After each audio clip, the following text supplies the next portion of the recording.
Welcome to Armchair Expert Experts on Expert. I'm Dan Shepard, and I'm joined by Monica Padman. Woo! Monica! 900! I'm so delighted to announce this episode 900 because I'm a bad exaggerator, as you know. I'm not even a bad exaggerator. I'm an exaggerator, and it doesn't even make sense because it's a marginal exaggeration. Oh. The other day, I was listening to our show, and we had a guest, and we were talking about Sedaris, and I said, oh, yeah, he's been on 6 times. And as I was listening, I was like, I know he's been on 5 times. Yeah. Why would I have said 6? 6 isn't better than 5.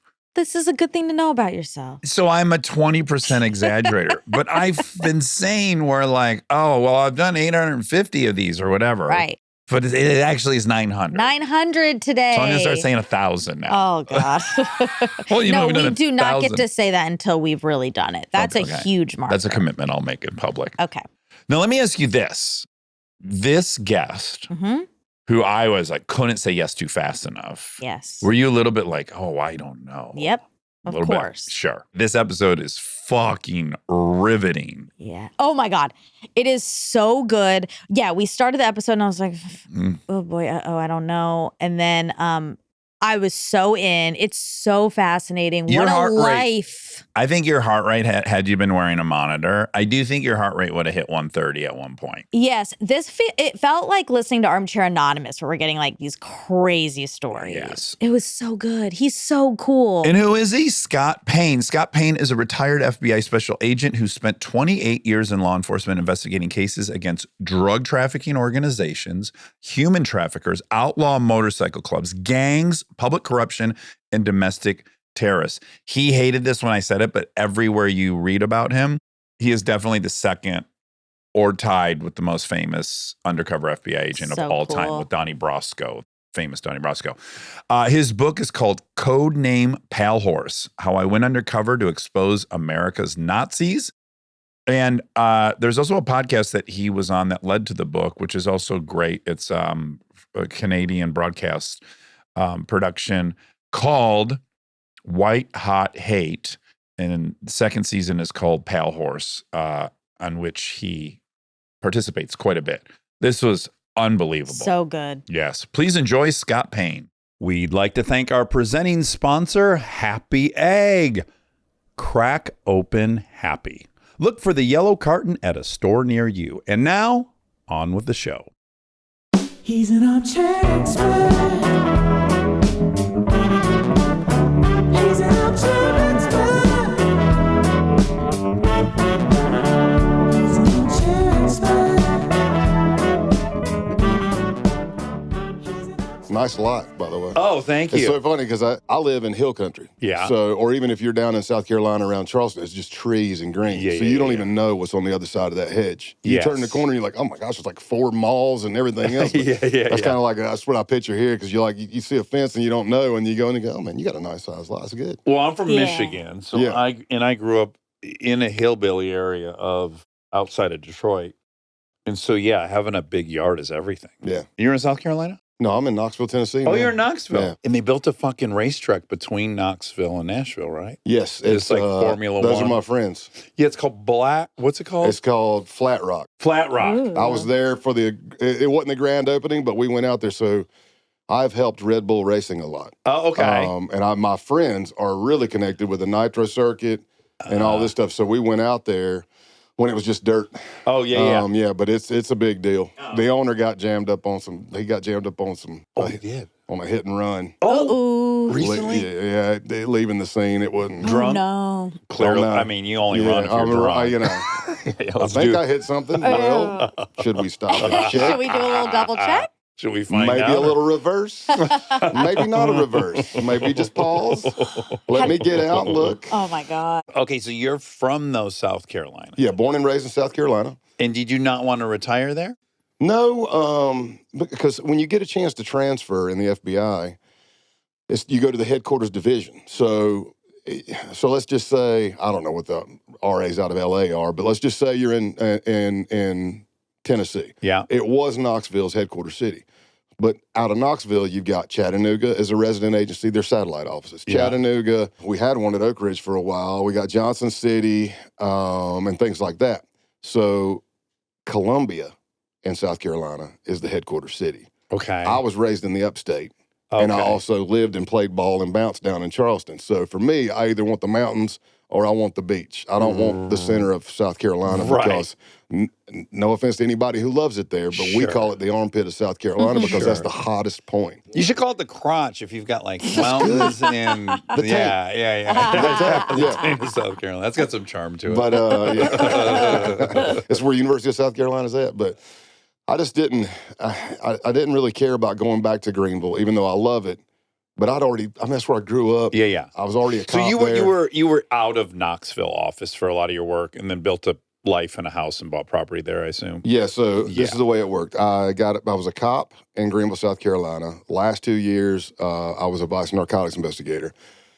I get hired by the FBI. My first office is New York City. Oh, wow. I'm at 26 Fed, and I was still assigned there when 9/11 happened. It's just the day of 9/11, I was undercover in San Antonio, Texas. What age was that? I came in the bureau at 28, so 29, 30. In high school, you're working for your dad, you're playing football, you're lifting weights, you're a musician, right? Yes. You're into guitar. Mm-hmm. So you have your first taste of undercover work in high school. I think it's a good story. Yeah. Well, I like it because there's a noble cause behind it. Yeah, again, in the book process, I had to dive deep. Yeah. You're getting asked these questions. At first, it's just, hey, I'm going to tell you my blocks of instruction, the things I teach. This is what I've learned. Here's mistakes I made. Yeah. Let's try to spread knowledge. I'm still trying to learn.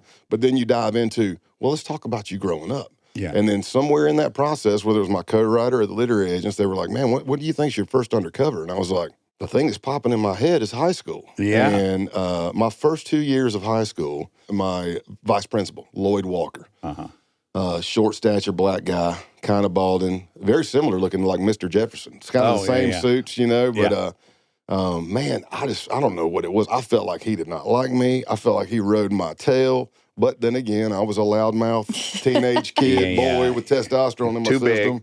Wearing sleeveless shirts and fingerless gloves and things you're not supposed to do. You know? Any dude wearing weightlifter gloves in high school, we got to keep our eye on. Yeah. Let's just be realistic. Throwing a spike bracelet or two. We need to just be aware of A where he's roll at. of quarters, some brass knuckles, which I don't even know where you're carrying that. But I mean, I had all butterfly knives, ninja stars, throw slapjack. Yeah, I still got one.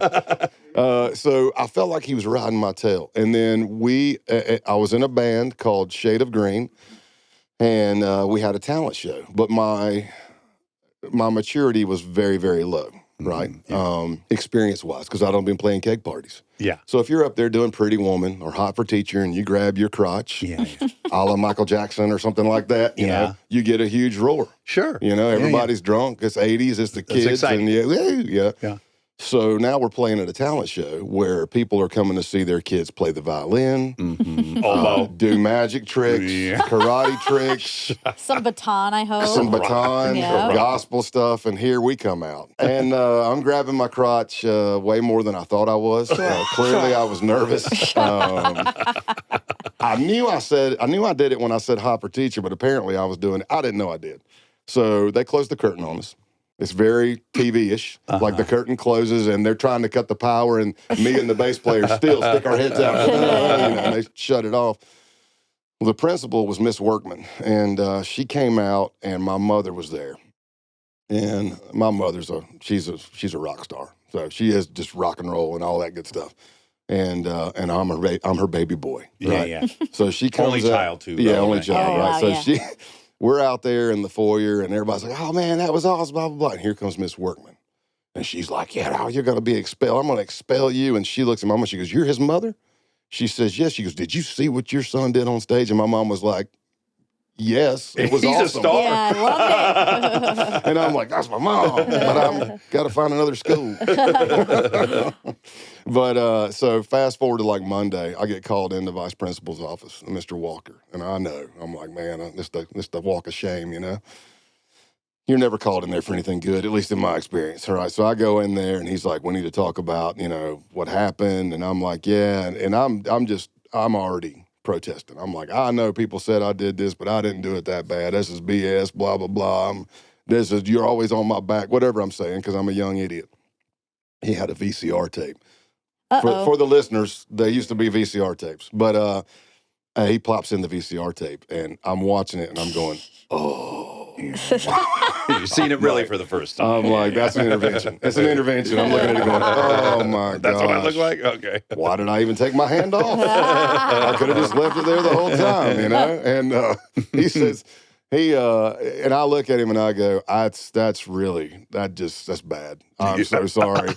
And then I started talking about like, but I think about like Michael Jackson. And I'm like, and these groups, and I said, they grab their crotch all the time. Before you know it, we were cutting jokes and laughing. And I don't know if that was the catalyst, but after that, it was like we were buddies. Yeah.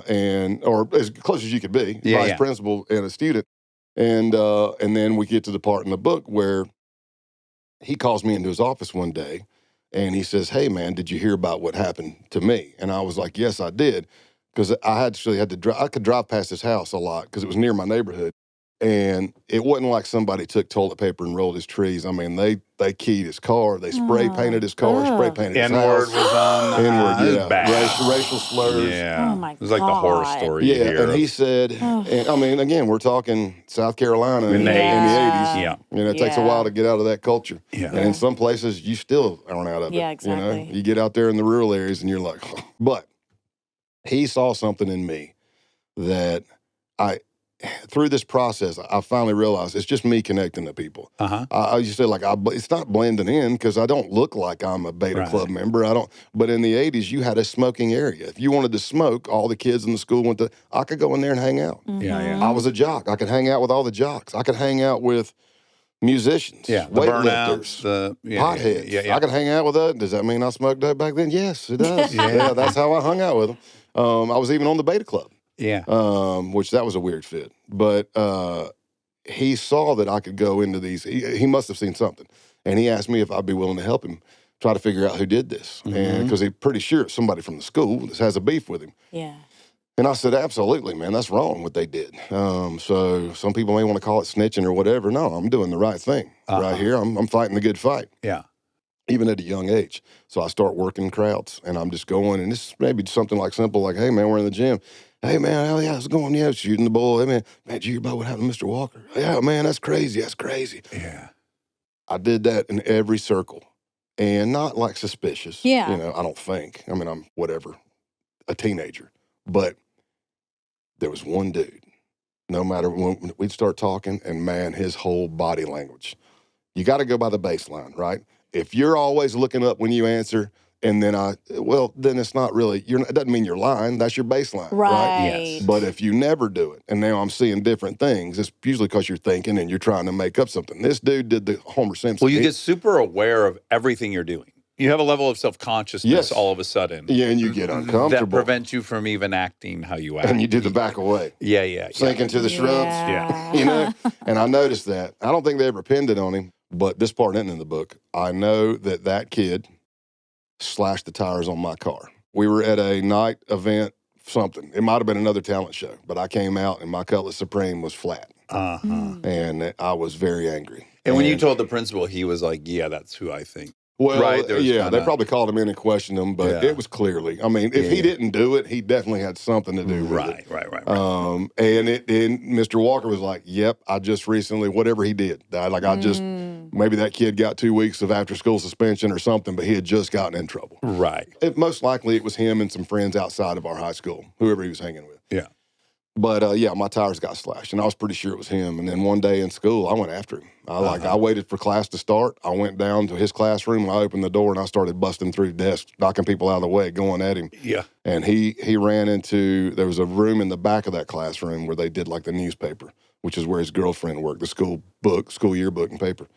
And of course, I got sent to the principal's office, and of course, he was lenient. Yeah, Mr. Walker, we high-fived him. Yeah, he was like, he goes, now listen, I'm gonna have to yell and stuff do it to at make Burger it King like next time. Yeah, and he was like, I'm telling you, Scott, don't you ever do that again, and you'll be expelled. that's a good job, man. That's cool. That's cool. Yeah. But yeah, it was. So that's kind of when I start thinking of like connecting with people. Yeah. Not that I'm necessarily deceiving them, but I'm trying to find out information. Okay, so you go away to college. You end up majoring in psychology. You get a degree in psychology. I majored in criminal justice, minored in psychology. Oh, okay. I could have had a double major, 2 more classes. Okay. Monica had a double major. She'll beat her to the punch. I did have a double major. If I went back for 6 hours, I just needed 2 You classes. should. You should go back now. Oh, really? So you Just can roll into class at Charleston You Southern? probably could. You probably could. So you go, you end up getting a job as a police officer.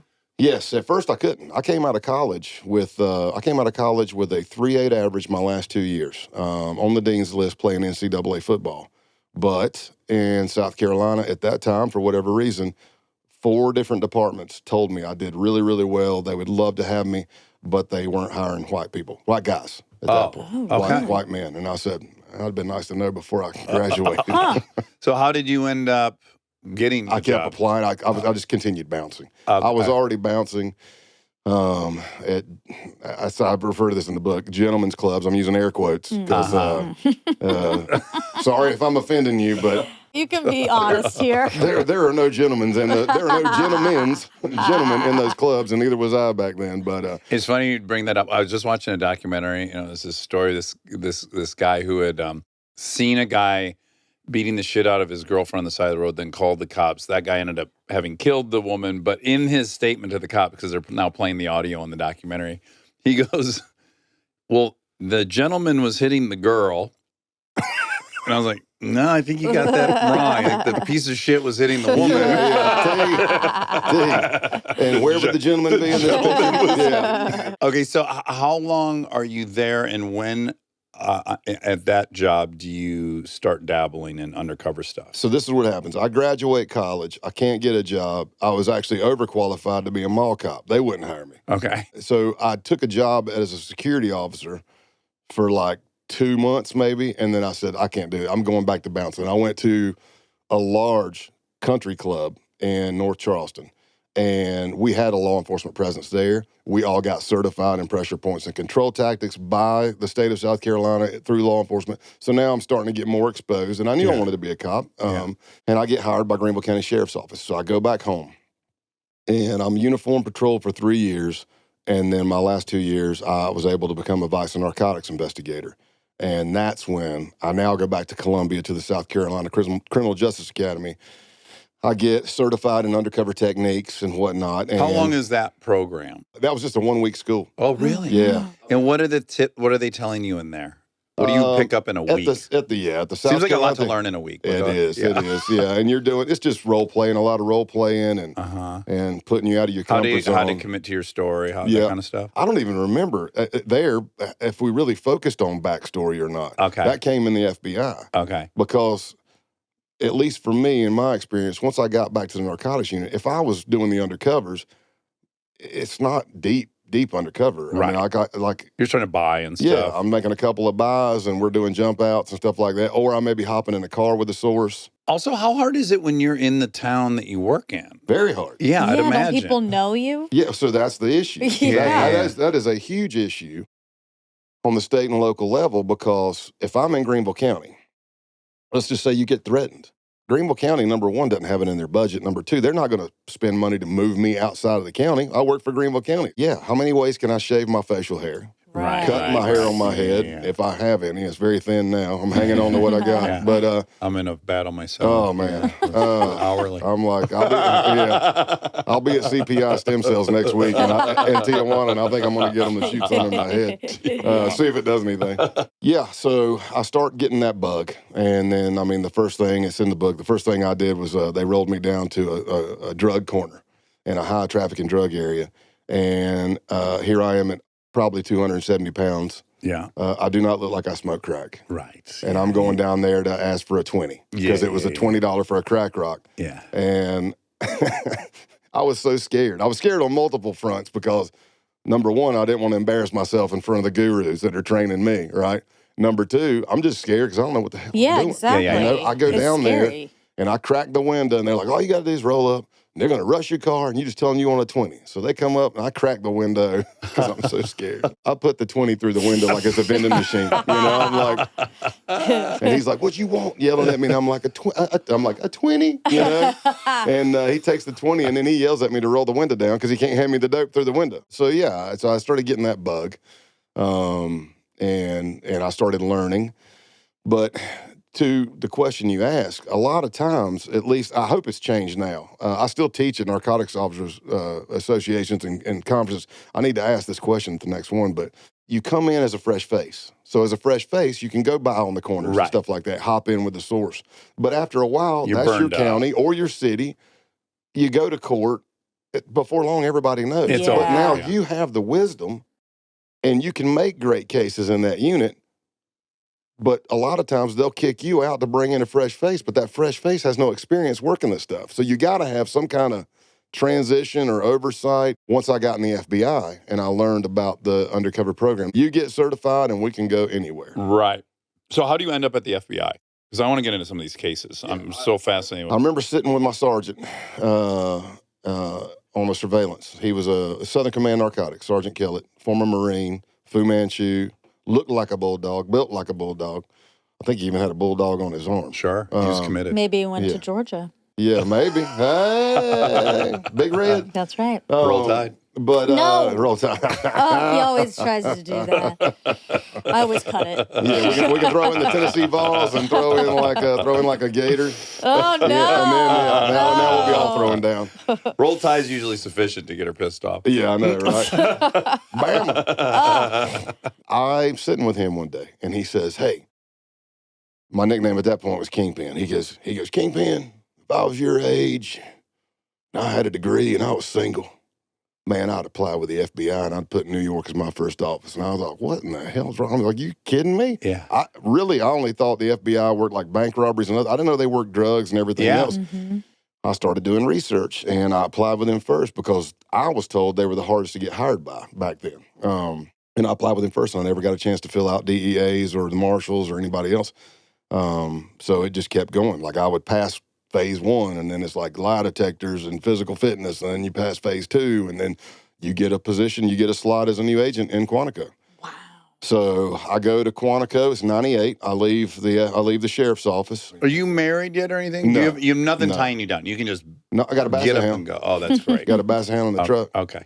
I found out a month, 2 months in, that I was going to New York City, and I started meeting people, and they were like, "Man, you going to New York?" NYPD cops. They're like, "Oh hell!" They go, "What do you drive?" I go, "Stick shift, standard cab, 4x4 truck with a shotgun rack." And they're like, "Oh no!" And I go, "And I got a basset hound." They go, "Oh, you're not coming up here with that." I go, "Yeah, I am." So I lived right on the river in Jersey, right on the Hudson River.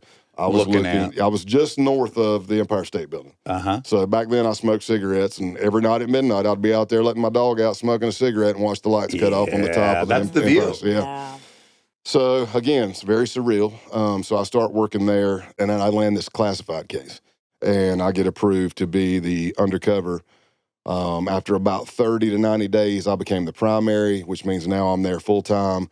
They ended up writing me in for a specialty transfer because we didn't know how long this undercover was going to go on. And that's how I got down to McAllen, Texas. Once that was over, then I got a slot in the undercover school. Okay, so over the years, you've been in over a dozen of these long-term kind of deep undercover situations. Now, probably my greatest interest up until I was probably 30 was outlaw biker gangs. Okay. I was obsessed with the Hells Angels. I've read so many books about them.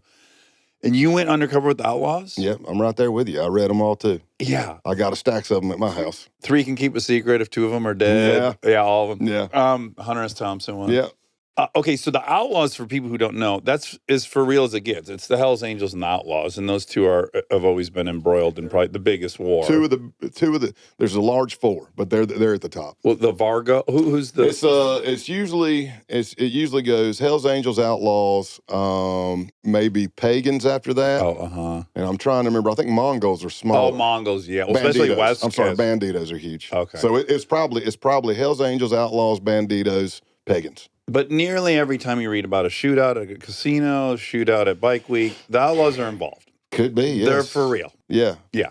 I would say it depends on the chapter, but yes. Okay. That's fair of you. Belushi brought one of his Hells Angels friends out on stage during when they say goodnight. Oh, He also had Fear come on. okay. Like Belushi did a lot of weird shit, but he got the band Fear to play. He also brought out Hells Angels. He was on an elevator going up in 30 Rock, and 2 Outlaws got in the elevator with him. And said, we don't want to see that on TV again. That's like one of his stories. That makes sense. Yeah. Okay, so tell me that. I respect that. Scary. Tell me that process. Because my understanding of it is like you got a probie for like a year in most of these clubs, right? You do. Some are 6 months. You do. Yeah, you do. Now, some are 6 months. Usually the bylaws would say 6 months. But because of law enforcement infiltration and stuff like that, they're starting to. I mean, I've heard of some say you got to be a hang around for 2 years before you can even prospect or probate. Okay. And then that's going to be a year process. So now you've got 3 years in it before you're even wearing a patch. Yeah, so how did I'm you going to get tell you involved? what we did. Okay. It was a different thought process because I am not knocking anybody who's gained a patch. My ego wanted the patch. Of I'm course. I mean, it would be great to I have wanted that. one. Yeah, Yeah. I would love to have that cut hanging. But here's what I can tell you. There have been hundreds of law enforcement officers who have patched into biker clubs, 1% are biker clubs. And a lot of times the cases didn't work. Right. Because you got to do enough Wait, shit to sorry. be in. What's it mean? What's what mean? The patch. So if you want to join the Hells Angels, Yeah. you're going to be a probie for at least a year. You go on all the camping trips. You carry the fire. It's like a rookie. Yeah, you get your ass kicked. You do all the shit work. Hazing. And at hazing. the end of this experience, they will vote you in or out. If they vote you out, they keep your bike and your shit, and they tell you to get the fuck out of town. If they invite you in, you get the patch. And once you put the patch on, if I'm at a bar and I want to fight at Hells Angels, I have to say, please take your jacket off. Because if I don't, and I try to fight a guy with the patch on, I'm fighting the whole club. Those are the rules. You're like, am I saying all, I don't know why I'm saying all this. You're a pro. Because if you go as far back in all the writings, like I've read, just like you've read, that 70s, 80s, you see that kind of stuff, but the patch is your cut. So you're going to have a top rocker, and that's going to say Outlaws MC or Hells Angels MC. And then the middle piece is going to be the death head for Hells Angels, or it's going to be Charlie for the Outlaws, which is 2 cross pistons and a skull. They refer to the skull as Charlie. Oh, wow. Then you have your bottom rocker. That bottom rocker is generally your state. So that's when you start getting into stuff territory-wise. Got it. So if you say It's not your Massachusetts, chapter, it's your state? state. Okay. Yeah. So you can say like Boston. Boston was weird because Boston and south of Boston was outlaw territory. Boston and north of Boston was Hells Angels territory. Right. So you get into like big areas like that, or like Florida. Florida has It's a mess, warlocks, right? everything. Yeah. You know, it's got California's a mess. it's a big state. I mean, and it's a great riding state with great weather. So and also a good throughway for drugs and criminal activity. Yeah. A lot of meth out here. got a lot of Supported all stuff those going groups. on. Yeah. Just saying. Not saying they all do it, but just saying. So how did you get ingratiated? What I ended up doing, and trust me, in the case, there were multiple chances to patch. I was asked, I was pleaded by certain members to, hey, man, just get a P.O. box up here. Yeah. You come in here, man, you patch. And I said, man, I'm very humbled by that. This is me in the clubhouse on recording with the doors locked. And I'm like, I'm very humbled by that. That means so much to me. I said, but why would I subject I'm repeating what you just said. Why would I subject myself to 6 months of bullshit Yeah. when I'm now going to be sleeping? I'm going to go around with my fanny pack with the go kit, which usually includes like condoms, tampons, cigarettes, lighters, knives, Drugs. bullets, drugs. Yeah. Yeah. Everything they don't want to carry. And then you calling me at 3 a.m. to haze me, to tell me to change the oil on your bike or go wash your bike. And then I stand on this side of the bar serving you guys all weekend, not being able to drink. And then when I do drink, I got to pay for it when I'm sitting here drinking for free right now. And they were like, wait. When I said, listen, I'm not trying to piss you off. I said, but this is what we did. We came up with a legend. I came up with a legend. The team agreed.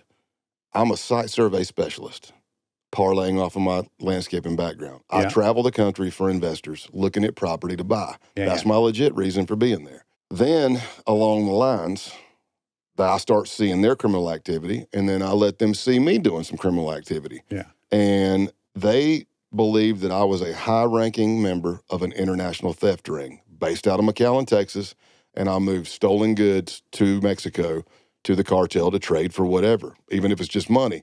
But everything I was doing was factually based. They could have looked it up. I was working with Texas Department of Public Safety. I was working with Border Patrol. I knew how much dirty law enforcement officers were being paid $5 to $15,000 to let a car go through. Yeah. Everything I did was factual. And then they were making money off of me. So we were getting everything we needed for the case. Really quick, how are you doing? Because this is one of my questions later, but we're here. You clearly have to do illegal shit to earn their confidence. Mhm. How is that sorted? I can't say a lot because of tradecraft. Because Right. there's still undercovers out there trying to do Yeah. this. Okay. There are ways that I can partake in criminal activity. And, well, let's just use what we did. They started reporting vehicles stolen. Mhm. So you're going to get your insurance money. Now you got to get rid of the vehicle. You Yeah. sell it to me at a stolen price, and you believe that I'm taking them south to Mexico. And they Yeah. believe that I'm doing criminal activity with Right. them. Because you are making shit disappear. But then it becomes, I got your trust. Now you've carjacked a vehicle. Uh-huh. You know, now you're just stealing F-350s off of a lot. So then they call me and they go, hey, Tex, which is what they call me. Not very original. I'm from Texas. And they're like, I got a redneck accent, but Tex, hey, we got this hot car, man. We got to get rid of it. We just jacked this dude at gunpoint. We almost killed him. All right, I got it, man. I'll Right. get rid of it. And that's how that started. Got it. That's how it all started playing. What was the results of that case? The Taunton chapter was pretty much disbanded. It was. Yeah, it was disbanded, and like 12 to 15 went to jail. How long were you in that one? 2 years. That was my 2 longest years. one. Stay tuned for more Armchair Expert, if you dare.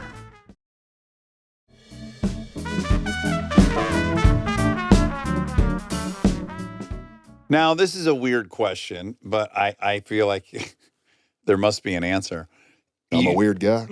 You did biker gangs, you did a sheriff's department, you did a bunch of white nationalist stuff, KKK. And this one's got to be the most fun. Yeah.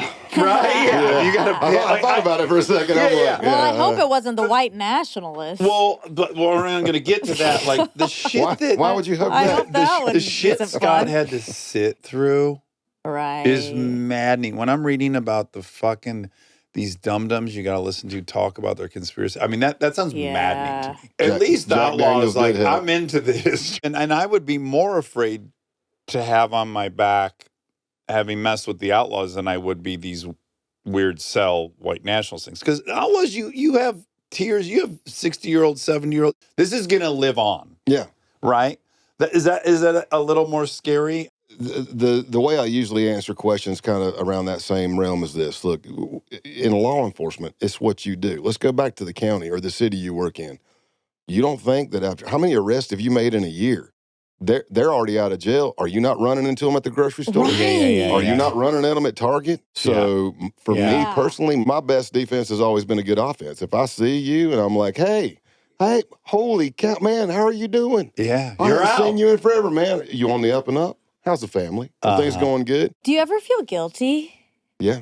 Yeah. Yeah, that's that exactly. Like you had to have become friends in that 2 years with some folk. There are a lot of people out there who know, and I cover it well in the book, that Scott Town was the closest relationship I've probably ever built. No, it is the closest relationship I built, a connection that I made with a possible target on any case I've ever done. Scott is tied as the most famous FBI agent of all time with with the Donnie Brasco undercover. Okay, well you're not going to You say said- You're that. not yeah. going to take the But Joe compliment, but we'll Pistone see. is the very famous. He was Donnie Brasco, Uh-huh. and I think that movie did an incredible job. I'm sure Just it was watched it the other heightened. day. Yeah, but I think it did an incredible job of the heartbreak of having gained someone's trust. Yeah, that's hard. Who may love you and you love them. I play a clip from that movie when I'm teaching just undercover stuff. And it's the Yeah. one where he's in the car and he's saying, if you're a rat, and he takes the pistol and he goes, I'm the biggest mutt in the history of the mafia. I play that because that's when I get into the point of like saying, what is undercover? What do you think it is? And I've asked some people, I'll ask you, what do you think undercover? When you hear undercover, what does it mean to you? Gaining trust Yeah, some trickery. with the ultimate goal of holding them accountable for something. That's illegal. very good. Usually I'll get like lying or say we in the undercover. It's like, oh, you're playing a character. You're acting. You're lying. Yeah. I'm building relationships that I'm going to betray. Yeah. And you know that going in. That's so hard. And you need to be able to figure out how you can rationalize that in your mind and it not have an adverse impact on your psyche, on your mental health. And it's not always easy. And I'm human. Look, I've done the training. I've been through the training. I put on the training. I've got mentors, peers, people that I've been blessed to mentor, but I've made plenty of mistakes. You think you can compartmentalize, and you can for periods, and then all of a sudden the door's open. You're sitting somewhere, and the compartment comes open. This is what like juggling being an addict is like, right? It's like, oh, that didn't happen. Literally Saturday didn't happen. We're erasing that from the books, and 3 months later, all of a sudden, you're immersed in that Saturday. Yeah, and this book, again, you got to dive deep. All the interviews I've been doing, it's emotionally exhausting. I'm I sure. bet. I bet there's a lot of stuff you'd prefer not to think about again. It's not so much that because I am a talker. 100%. I think the Lord put me here to fill silence with noise. That's what when it's quiet. When it's quiet, I'm like,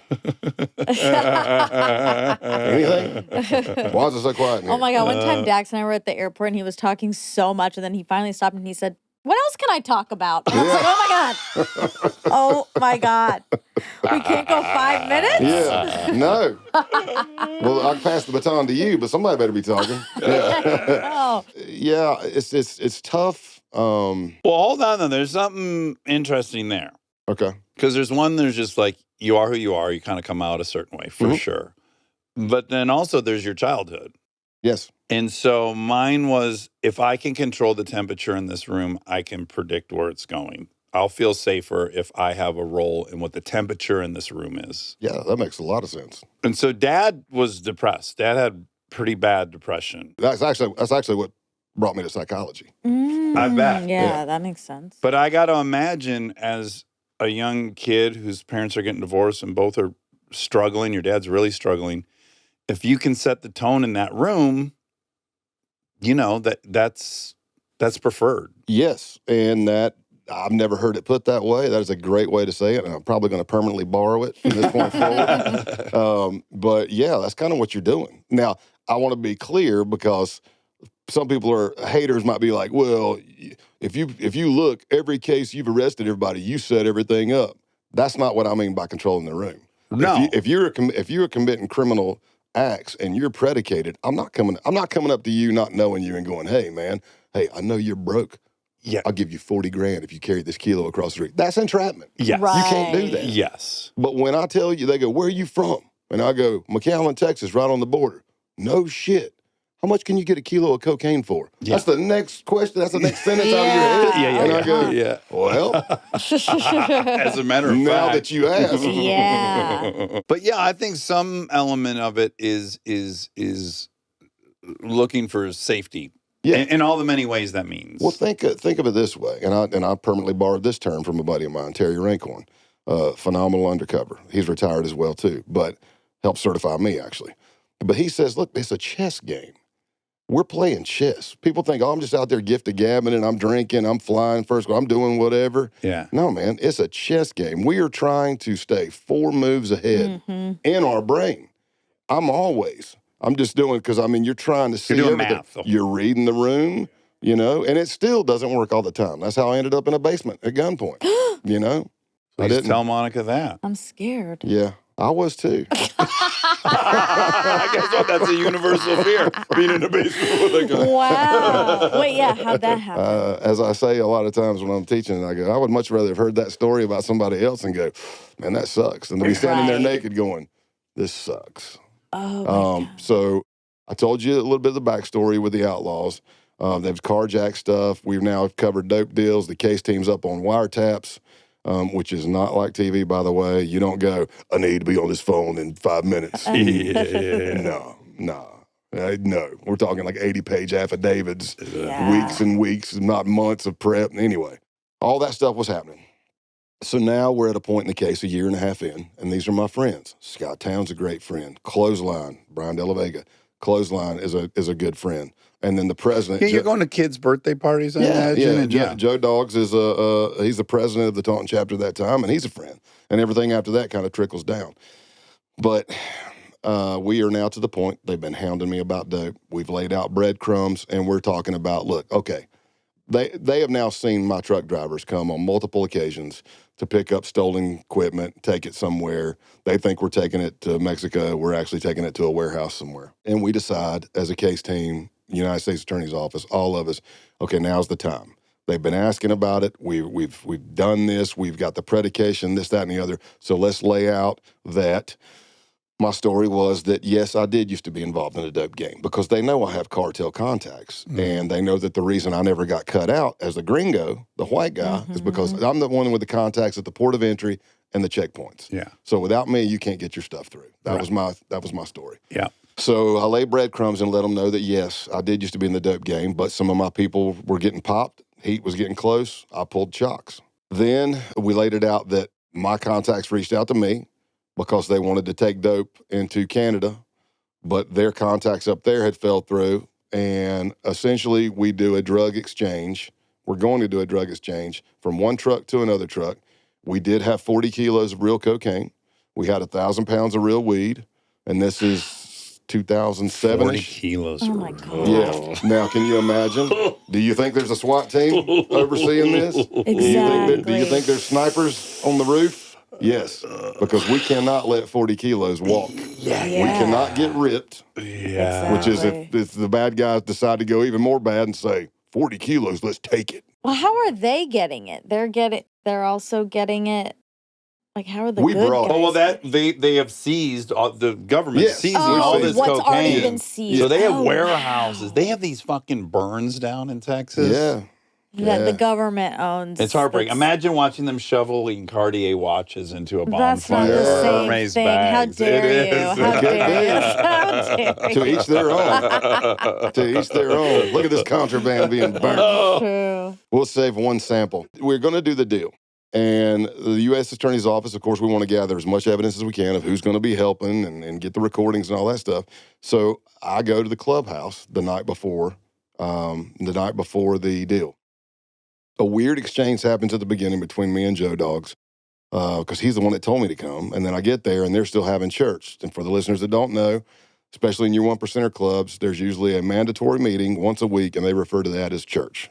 We got our church meeting. It's kind of a cute rebrand. It is Yeah. cute. And it's I have still to going give on. it. Yeah. It's still going on. And I'm like, well, why'd you even tell me to come? Yeah. So I go, get something to eat, come back, and then I go in. Well, what I don't know is that because we have upped the ante to do this big deal, it has made it all the way to the top. It made it all the way to the top to the national president, who was Milwaukee Jack at that point, of the Outlaws. And he sends it back down. Wait a minute. Why does this deal happen? Who is this guy? Yeah. How long has he been? Has he really been checked? I find out again later on that Clothesline and others were like, yeah, I mean, we've done like 8 jobs with this guy. Carjacking, stolen vehicle here, moving this here, doing whatever. None of us are in bracelets, meaning handcuffs. Yeah. We think he's good. Doesn't matter. Do what you do. So I didn't know that. And I show up to the clubhouse, wired to the hilt, because I'm trying to get evidence. That's what we do, right? So you have a Oh, little God. camera somewhere on you. Somewhere I've got video and audio. Video and then audio. I have a backup audio, and then I have a transmitter. Hey. Oh, Um, no. Hey. And So Well, thank you. stressful. Now I'm out. I like Yeah. hanging out and maybe doing drugs. yeah, well, here's the thing. So, and we're talking again, 2007-ish. Yeah. So just think of how much technology's changed between exactly. now and then. Oh, yeah. sure. I mean, look how small. I mean, just think now everyone's carrying a phone. Like Yeah. that thing can just be recording. You could probably Yeah. do What- it with contacts. Yeah. Eye yeah, contact. there's insane Yeah. stuff. Yeah. Out The there fucking now. glasses, the meta glasses. I don't Yeah, want to meta give. I glasses. don't want to give anyone any ideas. I No, think they but I'm should. just saying. Well, people think generally we can do more than we can anyway because of TV. Right. Right. But technology is way better now. Yeah. So let's just say I had technology of 2007. Right? Yeah. Oh no. So I go into the clubhouse and I'm cracking jokes, but what I don't see is when I'm cracking jokes, if I'm leaning this way and I'm looking down the bar and I'm doing my normal shtick and I'm cracking country ass jokes in my accent and everybody's like, we're all laughing, high fiving. When I would turn my head, they would go, complete stone face because they know what they're doing. Their whole meeting was about bringing me in and checking me. I didn't pick up on it, and there was a false alarm. They took me down into the basement, but I'll just get to the part. They carried me down. Clothesline, who's supposed to be my second closest friend, says, "Yo, Tex, you got a minute?" And I said, "Yeah." And then he walks me through this door that I'd never been in, even though I've been in that clubhouse I don't know how many times. It's the only door I hadn't been through. And it leads into a very tight stairwell down into if I call it a basement, that's being generous because I couldn't stand up straight. It's more of a crawl space. Yeah, and I could touch the wall probably on both sides. I see rope. Oh, no. I see that they have both brandished their pistols. One outlaw follows me, and he stands on the steps with his pistol, and he's watching. And Clothesline proceeds to tell me, "I need you to," he says, "there's a lot of shit going on, and it's my job to take care of my brothers. I need you to take all," he goes, "I want you to write down your full name, date of birth, social security, everything. And I need you to take all your clothes off. I need to check you for a wire." So now I'm like, I hate this. yeah. Oh. Yeah, me too. Me too. And there's no one in a van across the street? We'll get to that. Okay. But really quick, also, you have to be playing the game in your head where you're like, okay, so I'm not wired. I am the guy. What's my reaction? Yeah. Right? You're trying to. I would love to say yes to that answer, but I was shitting gold. Yeah. Okay. Yeah, I was having an adrenaline dump. I had that panic, and it's the fight or flight or freeze. Yeah, midbrain is in charge. And then you are hopefully doing what you've trained or rehearsed in your head, and that's what I did. If I had not seen me do these things on the video, I would have never known I did them. But just like I can show you cops and military, first responders in shootouts, they have no idea how many rounds they shot. They have no idea that they did a magazine exchange behind effective cover. They just do it because they've trained it so much and it's instinctive. So in the undercover world, okay, now I'm down there. I'm trying to write my name down. I'm having that adrenaline dump. And in other words, if you've ever been through a traumatic incident, whether it's a car wreck or whatever, everything just slows down. And your auditory exclusion, everything's going whoosh, whoosh. What I'm hearing is like, "Scott, I need you." I've even had sight get minimal. That's like tunnel starts vision. closing in. That's tunnle vision. Yeah. So that happens. You're getting the tunnel vision. Yeah. And everything's time dilation. It's in clicks. It's like in frames, right? You go click, click, click. Yeah. You can hear and feel your heart beating through your entire body. Palms are sweaty. I'm starting an Eminem song here.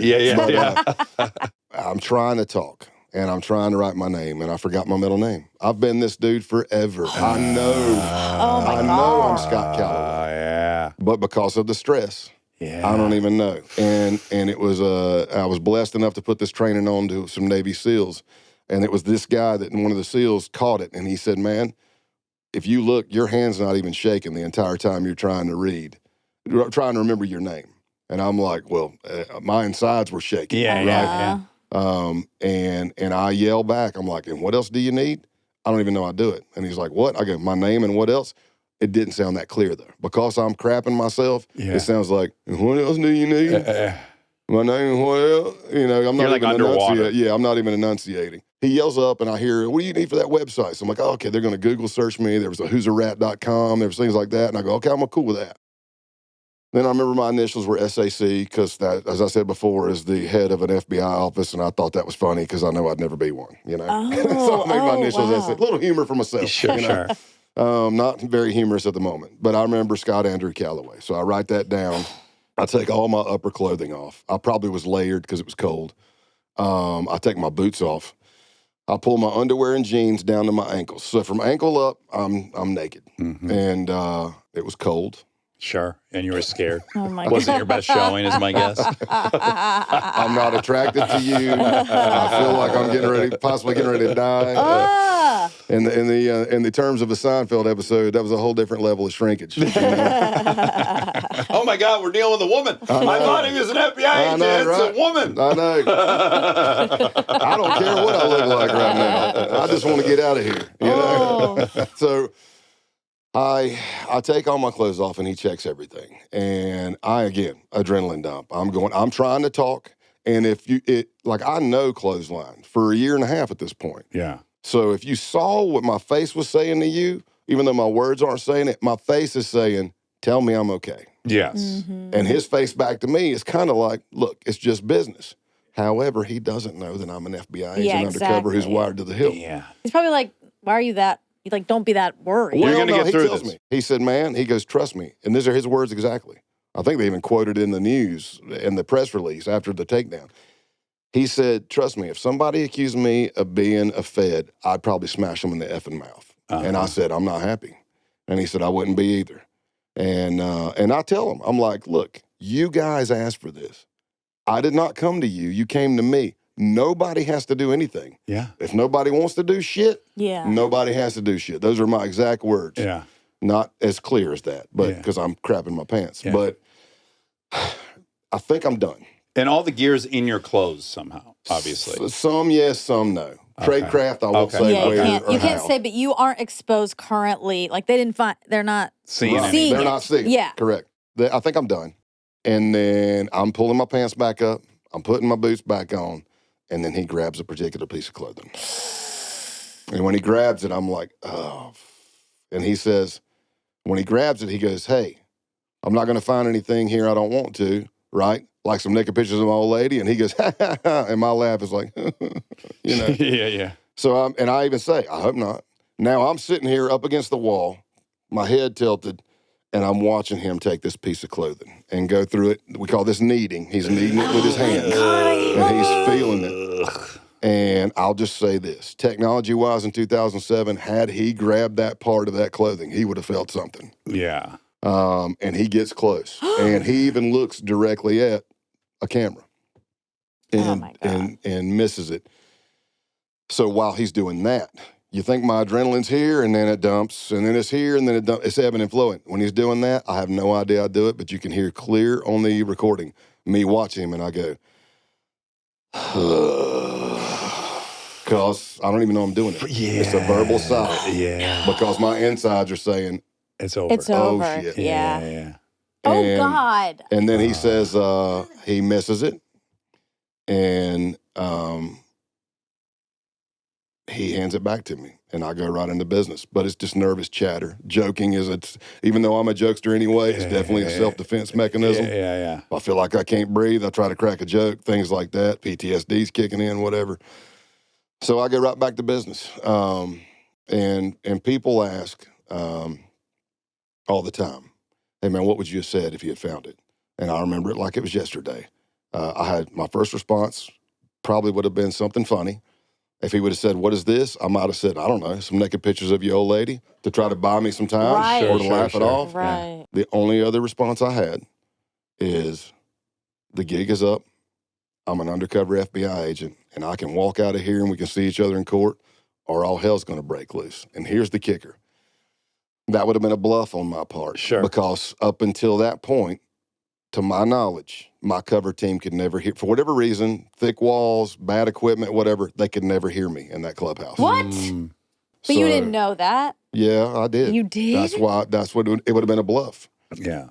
Oh my. So You would just have to be betting on the notion that they're going to assume they're watching. And if you don't come out, now they've got a Fed Maybe. murder. That's what you've got to Yeah. be hoping. Yeah, for. because Yeah. it's That's like, the best case scenario is they've done the math. and you've got, you always try to plan contingencies. Contingency plan A, B, C, D, 4 or 5 moves ahead, right? But he didn't find it. He hands it back to me. And that night, my adrenaline dump just turns into anger. I end up going out with Joe Dogs in Scott Town. And luckily, they didn't take it personally or anything, but I took it personal, and I shouldn't have because I'm just undercover. But I was pissed. Yeah. Now that adrenaline's coming down, I'm like, if I go, you know what? Tomorrow, if y'all do show up, I'm stripping you naked in the parking lot. How's that? Yeah. Come prepared. Yeah, It's yeah. going to be chilly, Yeah. you know? That's good because that's what you would have done if you weren't undercover. Well, It's also hard to know. You're just modeling these scenarios, you know? It's Yep. kind of like I'm mirroring. What's annoying yeah. about some of these docs you watch where the cops come and they're like, he wasn't acting like someone whose wife just died. It's like, how the fuck do you know how someone acts when their wife? Like, that's bullshit. Yeah. That's what you saw on TV. That's what you thought of in your head. Nobody knows what anybody does until it's happening. Yeah. And again, I took it personal. I'm like, that's the same thing I would have done at Scott Payne. Who Right. do you think you are taking me into a damn basement? Even though they were right. I wasn't undercover. Right. Yeah, you didn't have the moral high But ground. that's what we all do. We justify things to ourselves. Even if we know we're wrong, we can find a way This is to be such a right. Yeah, so there's some crazy things about that story. There's great training principles to everything that was going on. Because what I found out when I handed off my equipment that night is that they did hear everything.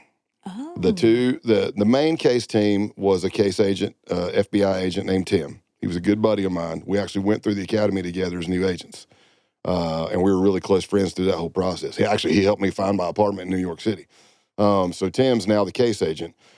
2 task force officers, Sergeant Higginbottom with the Massachusetts State Troopers, and Detective Joe Cummings out of Brockton PD. That was the main case team. We had a DEA counterpart, Nancy Morelli, but that was pretty much it. You might get some bodies here and there, but everybody trickles off. It's just us. That's the core team. That night, starting the shift, it was Higgy and Joe. And that first interaction that happened between me and Joe Dogs at the door, He made their clocked. spot. Yeah, something. They were like, something's not right. And they pulled in a place to where they could hear me. And they were listening to everything. They radioed back to everybody else that was starting the shift in Boston and said they got Scott in the basement. They're stripping him and he's wired. To what I was told is everybody's hauling tail with blue lights and sirens down the highway to get to me. Yeah. They listened to me, even though they could clearly hear I was scared because they knew my baseline. They were waiting for something to break bad. They knew the insides of that clubhouse because they'd been there on law enforcement activity. They knew how fortified the door was. It was dead-bolted. I think it was a steel frame. They definitely had welded metal hooks and a steel bar across the door. So it's heavily fortified. Yeah. Their plan was to drive. They suited up, vested up, got their gear, and they were going to drive the van into the cinder block wall beside the door to breach around the door versus the door. It's a plan, right? But they listen to me, and I make it out. The other thing that, if I get personal, because I'm very transparent, and I always say my life's an open book, and literally, it now is an open book. Yeah. At that point in my marriage, our youngest daughter was around 1. So like 3 and 1 years old. I got 2 daughters. And I'd bought my wife a burner phone, which is common these days, but back then they didn't call them burner phones. But I'm basically buying a phone that I pay by the minute, comes back to nothing, because I don't want to call Her. phone from an undercover phone. Yeah. You don't want to call an FBI phone from an undercover phone. That's terrible operational security. So I bought her that, and I would call her on that Outlaws case. I would call her every night. I was done. I don't care if it was 4 in the morning, 7 in the morning. I'd be like, hey, babe, I'm half lit. I'm driving home, going to the hotel. Yeah. Just want you to know I'm good. I'll call you after I wake up. Sometimes we talk. Usually it was, okay, honey, love you too. That night when I called her, the first thing she said was, are you okay? And I said, yes, why? Barely. Yeah. And she said, at such and such time, I was in McAllen driving with the girls in the car. And she said, I got this overwhelming feeling. And I pulled over on the side of the road and I started praying for you. So I matched it up. It's when I was in the basement getting stripped. Wow. The spidey senses Yeah. were Wow. traveling across Yeah, it was the universe. Holy Spirit in my world. I was in Boston.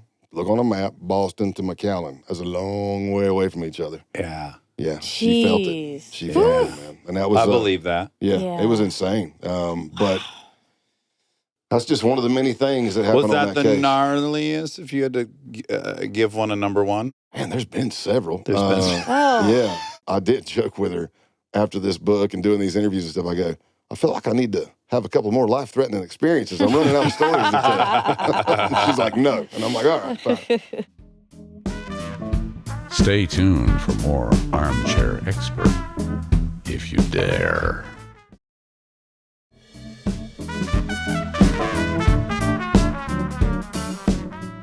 Well, that was fucking incredible. Yeah, that was- People are going to have to buy the book to hear about the KKK. The one I do want to talk about, though, and it's a big part of... So you wrote this book with Michelle Shepard. Yes, And she's got an incredible podcast. yes. And I really urge people to listen to it. It's great. Season 2 is you. Yeah, it's Agent Pell. The original one was 6 episodes, White Hot Hate, that covered the group The Base. Yeah. That's before we ever met. She didn't know me, but I heard it because people were sending it to me. And she kept hearing him in all this court testimony, but just not knowing Didn't who know who it was. this name was. So when I retire, and then I get the chance to be interviewed by Rolling Stones, her, Ashley Mack, and her crew back in Canada were like, oh my gosh, this is him. This is the guy we've been listening to. And she thought she was going to do one episode of season 2 Yep. with Scott. That's what she was shooting And for. I fell didn't in know love, as people do with you. that. And we got 6 episodes called White Hot Hate, Agent Pale Horse. But I will say, it plays like a documentary.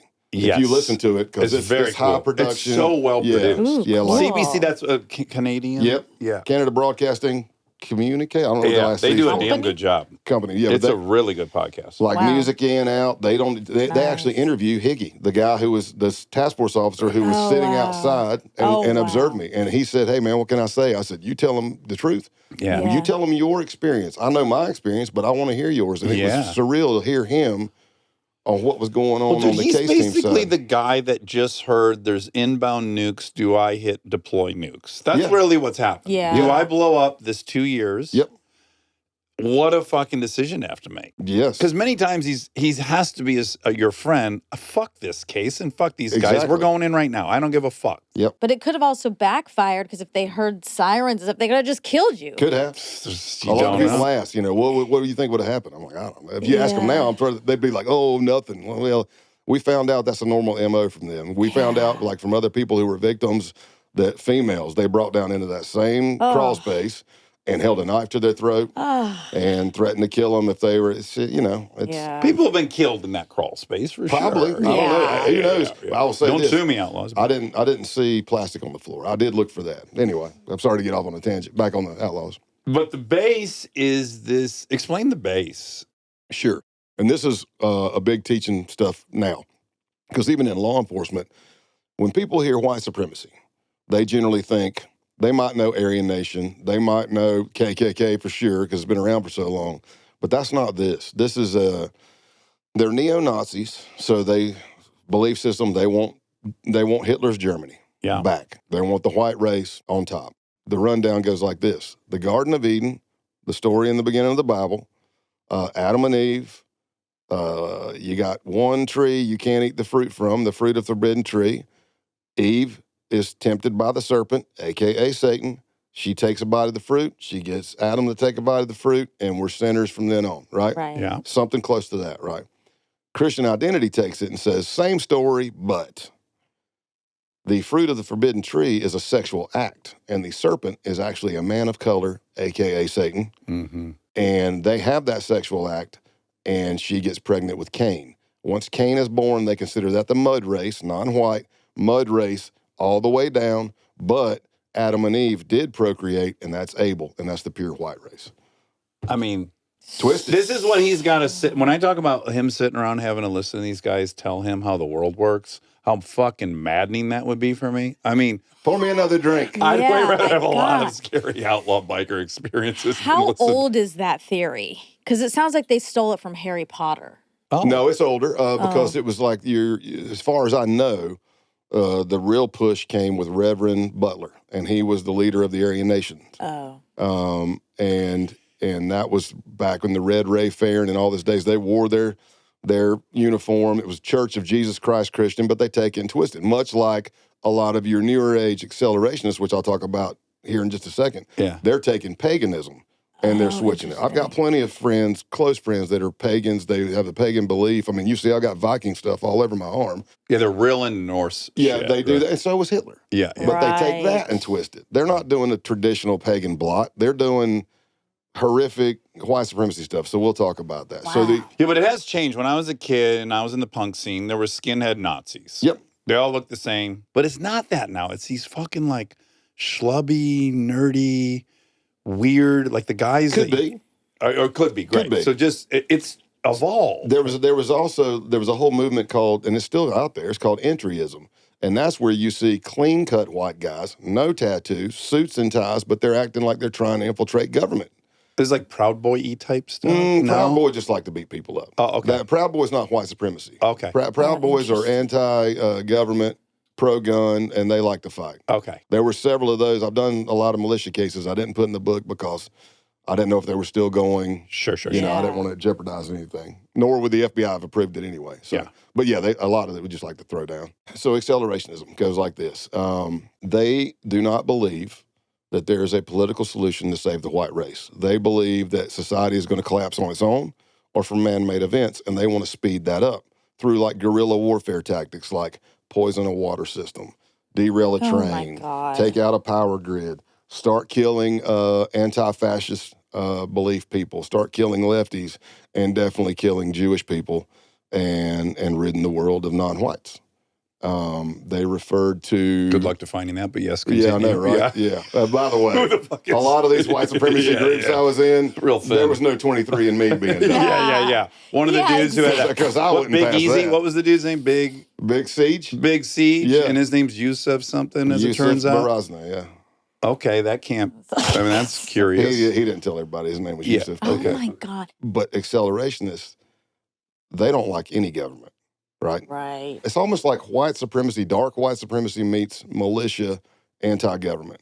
Because we're out there training with machine guns and, submachine guns, not fully automatic, but submachine guns and pistols, doing firearms and tactics training, hand-to-hand combat, how to live off the land, things like that, to prepare for what they were calling the boogaloo. Not exactly the same boogaloo that's in the militia movement, but close. Boogaloo is basically D-Day. It's the start of the race war. And they are building kits to do that. A lot of them didn't have jobs. If they did, I have read some responses that I don't accept or respond to, but it's like, my kid had a job. Yeah, he worked on and off for you, right? And he hated it. He told me for 7 months he hated it. Yeah. He didn't have an arsenal. He only had one gun. That's BS. He had plenty of guns. I was with him when he sold them on arms list to other people and bought other guns. Yeah. But let's not just talk about the guns. Let's talk about plate carriers. What are These- plate carriers? So this your bulletproof vest, but the plate carrier, the plate stops rifle rounds, right? Yeah. So they're ordering Cry Precision plate carriers. It's the same thing the FBI SWAT's wearing. Oh, my God. And I'm like, that's some expensive shit. Yeah. And literally, I could have taken my FBI rig that I'm going out to make an arrest on and just take the FBI stuff off, and I would have walked in there and it'd been the same stuff a lot of them were wearing. The gun belts, wild. everything. So they're preparing for D-Day. And there's not a lot of forethought or afterthought, as you kind of commented on. It's like, so we take over a region of the Appalachian Mountains, while another section of the base is taking over a region of the Upper Peninsula of Michigan, while another region of the base is taking over Pacific Northwest property. And we're going to create our own ethno state. Because clearly, if we make it all white, everything gonna run smoothly. Obviously, yes. I mean, again, I'm like, when you're sitting around talking to these guys, you ever go like, so who's going to do all the work? I know, All but I'll this tell you what I work did that do. none of the white people do. Who's I'll doing tell all you the what I work? did, because I have to have my sense of humor. I've got to have Oh, for God, something, yeah. you know. So I'm like, so we're neo-Nazis. Hell yeah, man. Hell yeah, man. So we want Hitler's Germany. Yeah, man. So it's basically socialism, because we're getting everything for free. I didn't word it that way to them, but like, yeah. But what I do is at the end of it, I go, so who's going to be Hitler? And the faces go blank. Yeah. And I'm like, you hadn't thought that far? Who's it going to be? Yeah. There can only be one, just to mess with them. Sure. Because we got, like, there were belief systems. I've listened to them go on for hours about The Hitler's Earth's still alive. concave and Hitler. Concave Earth, hollow Earth, Hitler's still Monica. alive, and hollow Earth with, it's not a Garthens, there's something else, and I'm I'd sure rather somebody, get punched in the face. I'm telling you, I can't to listen to the. I just start tuning it out. How do you learn the lingo and stuff? Like even like you knew all the lingo for the Outlaws. You'll know all the Oh, how lingo does for he this. learn all the Yeah, lingo? like Well, how, sometimes I let them teach me. Yeah, Let that ego roll, that's smart. you know? Man, like say you're questioning me and you're pressuring me. Well, where do you live? What are you doing in Texas with a New Jersey driver's license? What are you? And I'm like, man, what are you doing? Writing a book? I don't know. I just met you. Or you? Right. Look, I mean, you seem like you're a nice guy, but I'm not invited. I'm not ready to invite you over to tea and crumpets just yet. You know? Yeah. It's like, but then I just turn it. What's that bar on your collar mean?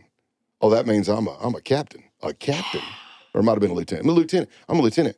I thought you said you only been here for like a year. Yeah, you made lieutenant in a year. How? That dude's talking for the next 2 hours. Yeah. Well, let me tell you about how it's done when I come in and just Oh let them my go. You know, God. I've got, again, I'm a talker, and I know that. So in order for me to be better at my job as an undercover, I've got to shut the F up, or else I'm talking over you, giving us evidence. The base is huge, was huge on recruiting. A lot of these accelerationist groups are huge on recruiting. And they do it by flyering or stickering or postering. It's like we go down the street, and on the way back, one spraying the glue, you're slapping it on there, and it'll be like Join the base, save your race. Save your race, join the base. It'll have a picture of a swastika and maybe like a SS and then like the helmet and maybe like a skull face. And then there'll be a QR code. You scan that QR code, it takes you straight to a BitChute site, and it's a recruitment video of us. And I'm in a lot of them. Like us doing the trainings in Georgia or wherever. It might be training up in Bad Axe, Michigan. And it's gun shooting and music playing and running and clearing and all this stuff to recruit. Like and the Al-Qaeda videos. Yes, and here's what's funny. The base in Arabic is Al-Qaeda. Right? Oh. And Wow. when I joined the group, when I was being interviewed to join the group, they laid out their ideology. And that's when I learned the whole accelerationist view. Huge, they call it siege culture. There's a book out there called Siege. Don't go Which buy has it. been outlawed. Don't go try to buy it. But it's a guy, James Mason, he wrote the book. It's a lot of interviews and articles just shoved together. But this dude idolized Charles Manson. He's interviewed him several times. Things like that. Yeah, because Manson ultimately thought there would be a race war as well, and he was trying to accelerate that. Yep. So and that's where you start seeing the ideology of acceleration as don't do Charlottesville. Don't go out there and stand on a corner with picket signs screaming racial. Number one, you're making yourself a mark. Number two, you're not doing anything. Right. Let's go behind the scenes. Let's start mowing this down. Let's start killing people. Let's do this to cause the collapse of society and chaos. Terrorist principles. Let's get an oversized reaction to something we do. Kill 100, scare thousands. Yeah, Kill yeah. thousands, scare millions. Oh. But if you looked at Al-Qaeda, it was 3 to 5 man cells. I've got a country accent, CLL. Cells. They wanted 3 to 5 man cells all over the world ready for that phone call. Wow. So as I'm being coached by the leader and creator of the base, he says, we want 3 to 5 man cells all over the world waiting. And I mean, we had members from Norway, South Africa, Australia, the UK, Canada. You just keep going. And they have these heroes. These heroes are the ones in New Zealand of the Saints. Yeah. And these are all these assholes, 27 at Walmart, Yep. 9 at a mosque. The maskers. Yeah. And Which there's is an a active leader, shooter. there's a scoreboard. Yeah, it's just Yeah. active. Yeah. It's an active shooter, but it's an active shooter with the ideology of setting off the race war. So yes, it's a leaderboard, and it says it's the Saint leaderboard, and it'll say like usually in the tactical world we never say their names Good. Yeah, I think because we don't want to give them good. credit. The Christchurch shooter, Yeah. it's right there. He's at the top. I'm sorry, he's not at the top. The one that did the Norway shooting is at the top. It's like 77 and 0. And then you get Christchurch, it's this and 0. And then you get down to the Tree of Life. So sick. The Tree the of Life synagogue. massacre in Pittsburgh. Then you get Charleston. Once you see that these are all related, it gets quite scary. Very. If you're viewing them as individual acts of crazy people, you're kind of like, well, how do we account for crazy people around the world? But when you see that, no, these are all It's related. This is a organized. syndicate. And then it says at the bottom, what are you going to do to make the board? Stop it. Yeah. And I've watched, while I was infiltrating these groups, I've watched an active shooter event happen, and the kid only got one shot off, and then his gun jammed. And the ridicule that you read on Telegram and these dark channels, Discord, 4chan, 8chan, 12chan, you name it, Wire, Yeah. Threema, whatever else is out there now, they are blasting them. What an idiot. He didn't know how to handle his weapon. He could have killed so many more people. Now, see, in America, though, you can blast that. That's Yeah, the I First Amendment know. protected speech. You can say, I hate any racial slur you want. You can say, I hope any racial slur dies. That's not against the law. That's where our work, my peers, mentors, people I've mentored, first responders on that front line have to stay vigilant. So let's just say you make it into one of those groups and you're looking at thousands and thousands of the most vile posts you can think of. You're trying to figure out who's serious or not. Yeah. Who's going to pull the trigger? How on How do you earth do do you that? delineate? You just got to stay vigilant. You hope that Wow. people out there, if they see, it's cliche, but if you see something, say something. You know what this reminded me of a little bit in a weird way is like these guys who have domestic abusers. It's like they beat their wife twice. You know statistically, okay, well, 8 times more likely this guy's going to kill her. Like when you're law enforcement and you're just watching the pattern, Yeah. and you're trying to figure out, okay, he's on the road. When are we allowed to intervene? We have to wait Yeah. till she gets killed? So I know. So there's a lot of times the people that'll want to argue against law enforcement. It'll be like, "Oh, why are you pulling me over? Why aren't you working murders?" Well, there's an old theory called the broken window theory, and it's we start small. Like if you're a disorderly walking down the street drunk, and I lock you up for disorderly, maybe I stopped you from getting behind the wheel of a car and killing somebody in a DUI. Right. Maybe I stopped you from going home and murdering your wife or having that 15th domestic This is in beating. Malcolm Gladwell's book. This is cracking down on jumping turnstiles on the subway. Yeah. This is cleaning up graffiti. You take away the opportunity because you never know what's going to happen. And all that stuff and look, I'm not I'm in the middle of all this, but when your environment is sending you signals that no one's looking, which jumping turnstiles, spray, those are cues that no one's looking. And when people think no one's looking, they act differently. If you have the opportunity, again, another friend, an acquaintance of mine, he's actually a great instructor, speaker, former law enforcement in London, UK. We were having this conversation. It's like, man, why is there more of this stuff happening? I mean, because to me, we can dive down rabbit holes and stuff and conspiracy theories, but I've been around guns my whole life. Yeah. It's not that. It's, they're not new. Yeah, they're not new. Exactly. And it's like, what is it? And then this guy, Jerry Radcliffe, he says, Scott with his cool accent, he says, we have to take away the opportunity. And I go, whoa. I do remember even going back to working a side job as a cop at a fun park where they got putt-putt and go-karts and video games and all this. If you saw kids congregating on the side in the shady area, not spending money, you go bust them up. Yeah. Right. Because they're coming up with something nefarious to do. Otherwise, they wouldn't be over there. In the shadow. And you just go over there and go, hey, how's it going? What are you doing? Yeah. Hey, man, you guys should go rather just bust it up. Yeah, Just take it away. I see you. You're being observed. Yeah. Okay, so you do get embedded in that group, and this Canadian who's gets outed in Canada goes on the run. Yeah. Yes. He gets outed. They call it, this common term is doxxed, DOXXED, which basically means outed. And this is the huge battle between far left and far right. I infiltrated the far right. So what I say not that I don't have the belief system, but I'm in there with them. Yeah. When we're doing these videos, we're double checking. Hey, pale horse, you can see your tattoo. Oh man, my bad. I pull the sleeve down. Or I go cut black socks just so I can cover up that because the sleeve's too short. Because we don't, hey, your ponytail's hanging out. Hide that. Because they're so afraid of getting doxxed and being outed. Because when what the far left is really good at is once you are doxxed, they will show up at your house. They will protest at your work.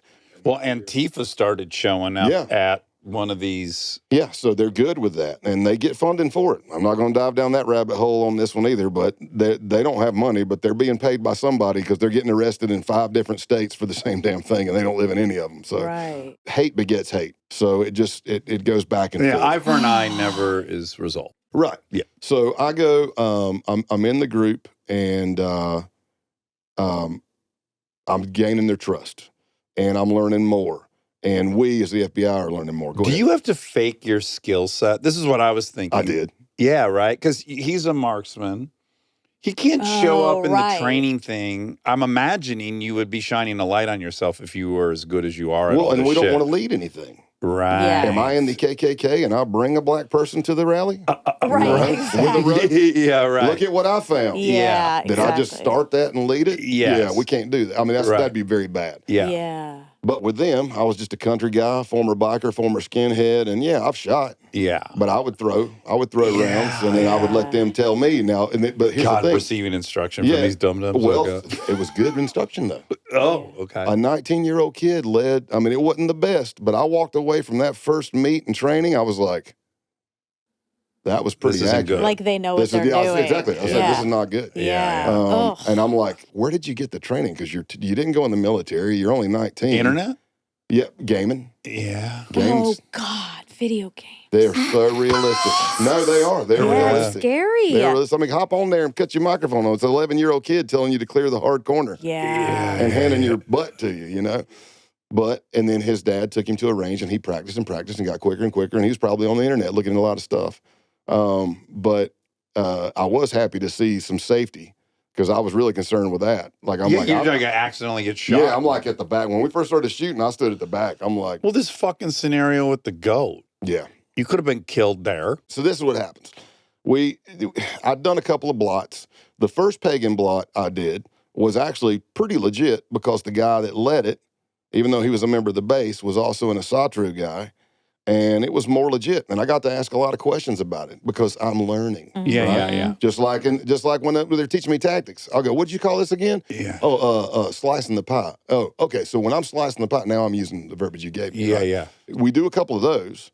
And on those blots, I mean, we would cut ourselves and bleed on this. They would take wood and carve runes and swastikas and other hate symbols. And you cut yourself and bleed on it and set that on fire. And we pray to our gods until the fire goes out. It's so weird. It feels like it's such a hodgepodge of things. It's very Viking. It reeks of searching for masculinity and Sure. validation for You're masculinity. 100%. From my experience, you're 100% spot on. They haven't earned it through a job and a career. They haven't earned it through a marriage and protecting their children. They you know what I'm saying? Yeah, And that, now they're outcasts. They're outcasts. They have been bullied. Yeah. They can't get a partner. Yeah. And some This of is them, the only way in their mind, at least, that they're going to achieve that you found a masculinity. group that'll accept you. So we do those blots, and we're doing training, and I'm hearing all the crazy ideology. Other than the Canadian who ran, once he got doxxed, he absconded illegally in the United States. We were looking for him hard. There's a case agent, Rashid, out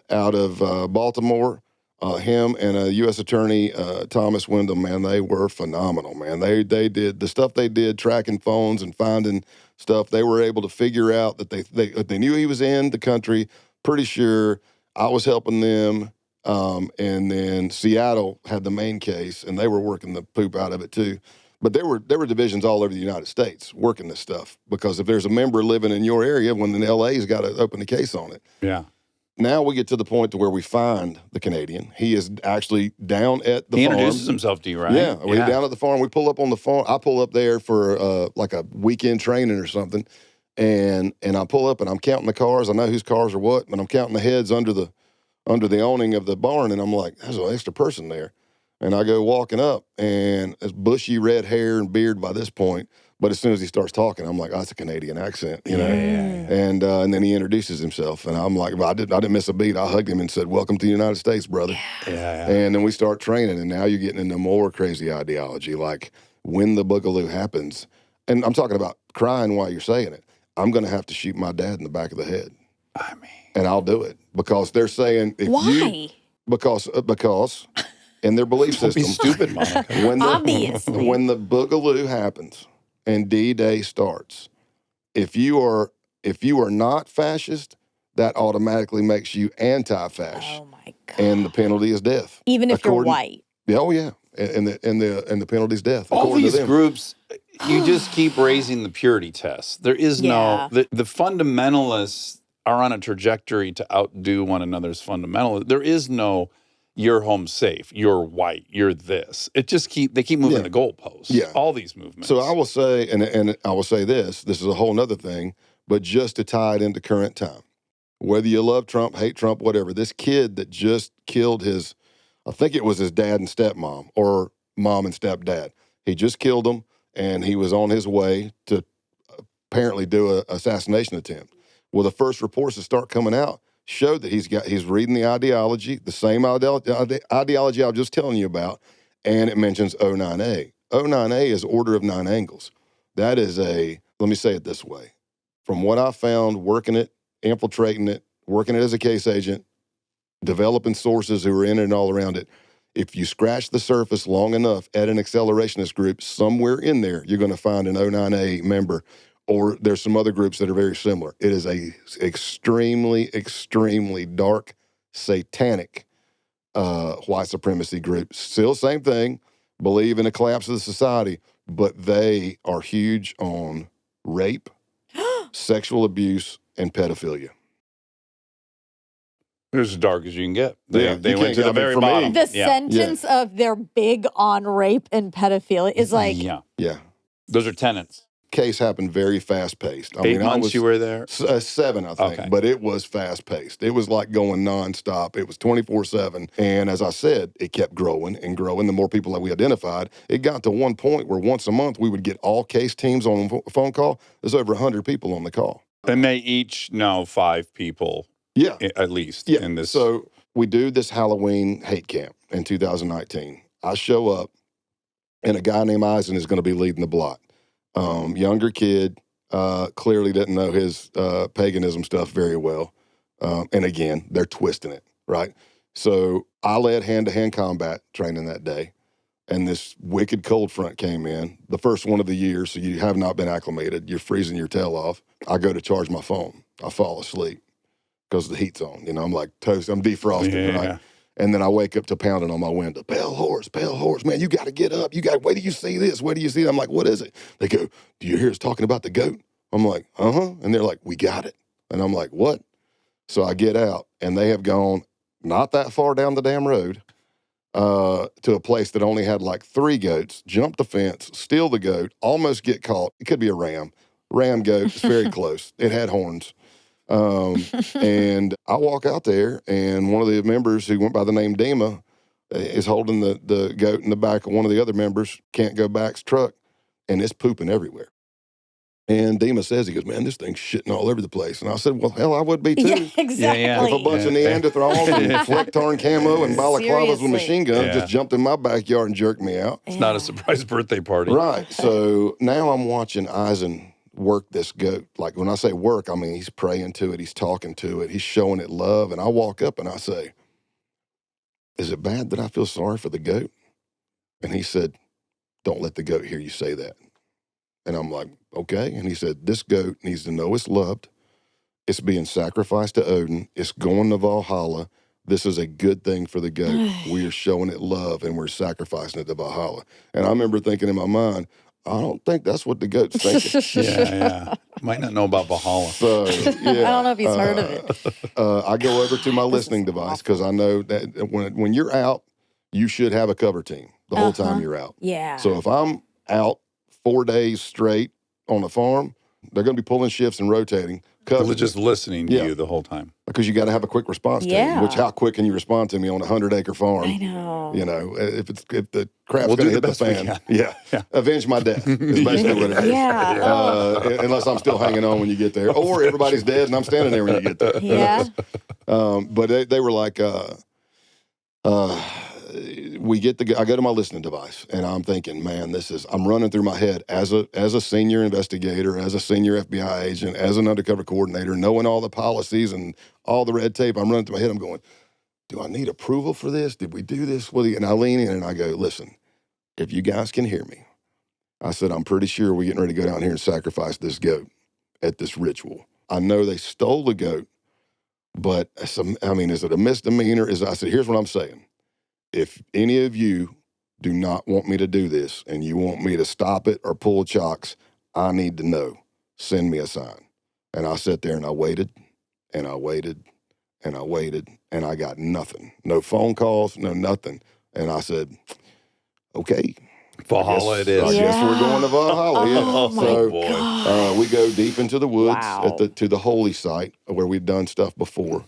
And that's when they go to sacrifice the goat. Eisen does a speech about we're starting the wild hunt. So in Norse mythology, the wild hunt essentially is Odin and a bunch of other gods go out in the middle of the night and just slay all their enemies. But in the twisted ideology of the white supremacy accelerationist, it was going to be the start of the wild hunt, which basically meant cleansing the planet of... This is step one in anti-fascist, non-white Jews, you know. So Eisen goes to kill. We're in a circle around the goat. Everybody's kind of on their knees. I'm not sure how I ended up at the back of the goat, but that's where I was at. And he has a machete type thing. And he does his speech. We're starting this. This is the wild hunt. This is going to Valhalla. He even named the goat Gar, G-A-R, short for Garfield, which was his middle name, and also the first name of his grandfather. Oh. So we've got a connection to this goat now. And he goes to kill it. And for whatever reason, I don't know if the blade was dull. I don't know if it's the back strap was thick. Let's just add it's his first time ever trying to do this. Yeah, but he brought it with force. He brought it down with force. He come down, wham! And I'm holding it, and it was just a thud. And all you hear is the goat go, nah, you know, and I'm like, oh, damn, you know. Yeah. So then I'm thinking in my mind for that split second, I'm foreseeing this bad thing happening. And I'm like, this is going to get bad so fast. And somebody said, do it again. And somebody's like, he goes, well, the neck's too thick or whatever. And somebody says, anybody got a gun? Well, we weren't supposed to bring any weapons, but the one guy who was the least qualified to be handling a firearm had it, hands it to Eisen. So Eisen chambers around, points to the goat's head, and then turns away. Oh my God. And we're all still in the circle. Yeah. So that's when the instructor comes out. I'm like, whoa, whoa. You hear it clear on the recording. I'm like, whoa, whoa, man. Hey, Yeah. what are you doing? And he's like, what? I said, look at what you're shooting at, man. We're in a circle. I mean, what the? So he comes up to it. Boom. You hear it. Even on the recording, you can hear the goat hit the ground. It kicks for several minutes. I tell Eisen, I said, man, why don't you put another bullet in it? I think it might still be get it alive. out, yeah. No, I'm pretty sure it's dead. I said, for the love of the goat, you know, we're trying to make For this a peaceful gore. thing. For gar. Yeah, for gar. For gar and God. gore. Let's put this thing up to Valhalla peacefully. So they put another one in it, and then somebody even says, oh, and now it's definitely dead. So you think you're done? No. Now they slice the throat of the goat. They fill up a cup with its blood. We're all in a circle, and Eisen brought acid. Of course, I did not partake in the acid. Maybe a couple others didn't partake to help with the shaman, which is to kind of get you in the spirit world, or get high. Yeah. So Let's call it like yeah, I know. Let's call it like it is. I'm in the spirit. I'm going to like Young Guns. I'm in the spirit world, man. You know. But as we're going around, I'm holding the flashlight for Eisen. Eisen's tearing off a tab, putting it in the mouth of the base member, and then they're chasing with the blood of the goat. So we keep doing that all the way around, and it gets to me. And now it's my turn. And by this time, I look down at the cup, and it's all coagulated. It's clotting. Oh my God. Yeah. So gnarly. Yeah. This is horrific. Yeah, and I'm looking at it, and I'm going, man, I really don't want to turn this shit up. You'd be shocked at some of the things I would do instead of drink that. Yeah, right? I could get pretty probably gnarly, wouldn't be. but- Yeah, I probably wouldn't be. I'm thinking the same thing. But I would have to take the acid. Yeah, I know. But I looked and I said, I think Pestilence gave me an out because I'm looking and it's just chunky. And I just don't want it bouncing off my lips or whatever. Oh, this is horrible. So I stick my finger deep into the blood, pull it out, suck all the blood off my finger. And that was my way of taking. And then they commenced to cutting the whole head of the goat off, and we carried it around for the next 4 days. There's all kinds of photo ops. There's videos. They're so proud of themselves. It made it all over. It was on BBC News, everything. Us holding the goat's head, giving the Sig Heil, holding the base flag. And then that weekend ended with, of course, the next day was completely shot because they were still high on acid. But we went back to training, and that Saturday night, we did more filming. We went back to the holy site and set a bonfire, and we're burning holy Bibles. We're burning American flags. And while everybody's screaming, F your Jewish God, death to America. You see, you got to understand, people here, like they go, if you hate the far right, and you're going, okay, I'm not saying extreme right, like white supremacy, I'm just saying politically. It's like, oh, well, this white supremacist, these people don't like anybody. They hate them. That's what's that yes, I that was my thought when I watched, and I'm not conflating this group with these people, but when I was watching the Capitol 6 riots, Yeah. I'm looking at this crowd, and you'd be tempted to think there's some kind of monolith ideology there. There's not. You read that sign, that's in contradiction to that sign. Like, there's so much going on. Yeah. There's so much hodgepodge shit. You don't really, their ideology is not the thing that actually is uniting them or making them similar. Correct. Were there people there with some nefarious plans? Oh, yeah. Yeah, for sure. For sure. But I just think that the thread was, I've been excluded from this system, so I hate this system. So to put a pin on this did end with 11 arrests. Yeah. After that weekend, I gained more trust, and they started including me on what we found out were numerous murder plots. The Canadian went back up to the Baltimore, Delaware area, and was with the cell up there. I was good friends with both of those cells. The cell up there thought that the Second Amendment gun rights rally that was going to be in January of 2020, they thought that might be the kickoff to the Boogaloo, maybe fire some shots, militia people think it's somebody else, cops think it's somebody else, and that could be the kickoff. Mm-hmm. And if you could see some of the stuff they were spewing, the conversations they were having, like, let's go break out the Charleston shooter. Let's go break out, Wow. the Saints. Let's go get the Saints out. Yeah. Let's start shooting cops. I got a thermal scope. Cop stops a car at night. We pop them. What do you get? Automatically, you get another gun and bullets. You get a bulletproof vest. You might get a radio. It's just crazy stuff. Yeah. So we uncovered all that. The timeline was crunching, and we were able to successfully take down everything. Dude, that was incredible. You gave us so much time. I had a couple just did. really rapid fire questions, just Shoot. your kind of opinion about some stuff. So, have the numbers increased or decreased over the last 5 decades?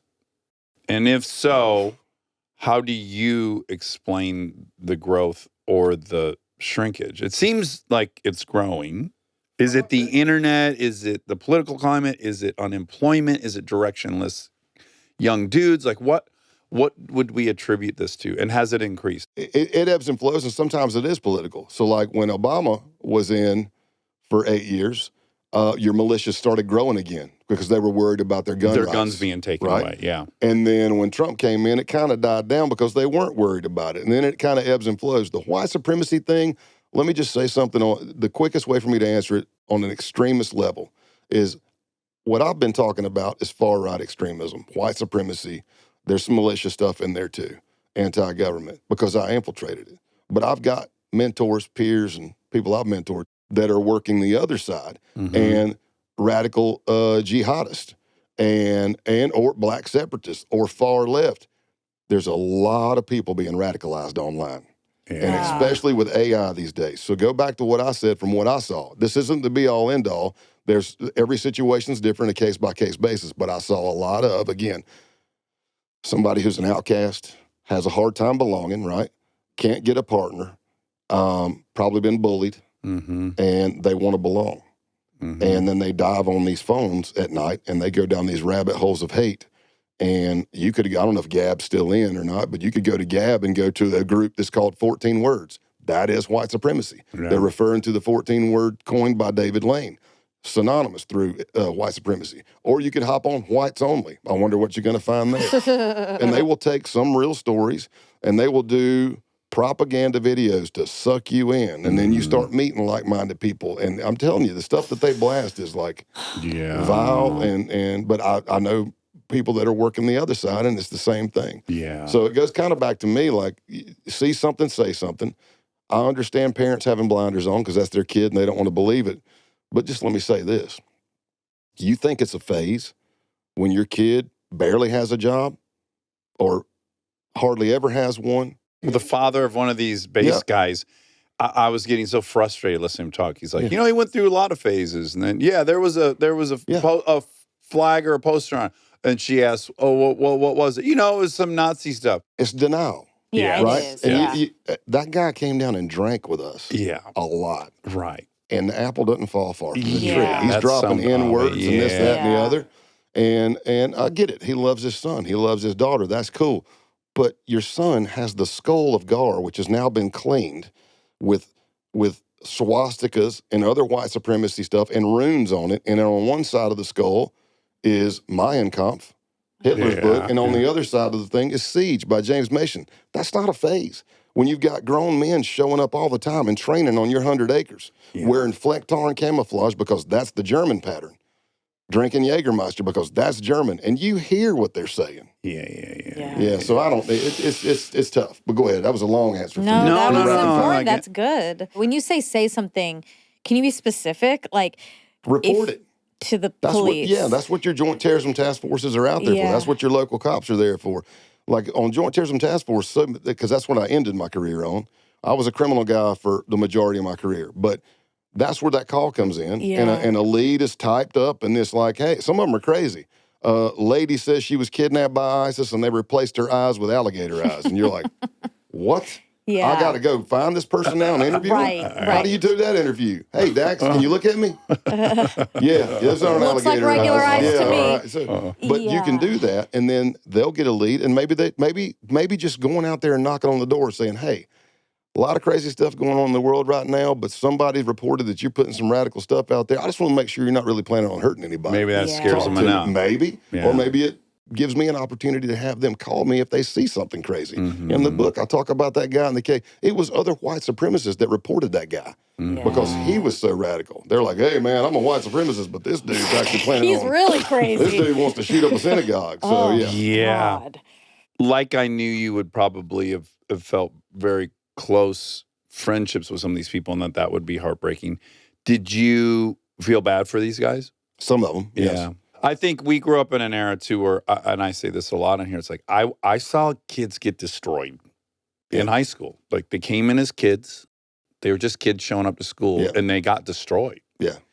And that's heartbreaking to me, you know? Like it worked out for me and it didn't for some kids. Me And I'm too. not saying I like what their solution to it is, but I also see so much of this is born out of like just a horrendous experience on The this life's planet. tough. Yeah, life's tough. And I'm a 100% believer in, I've seen it. I don't have to believe it. I've seen it, product of your environment kind of thing.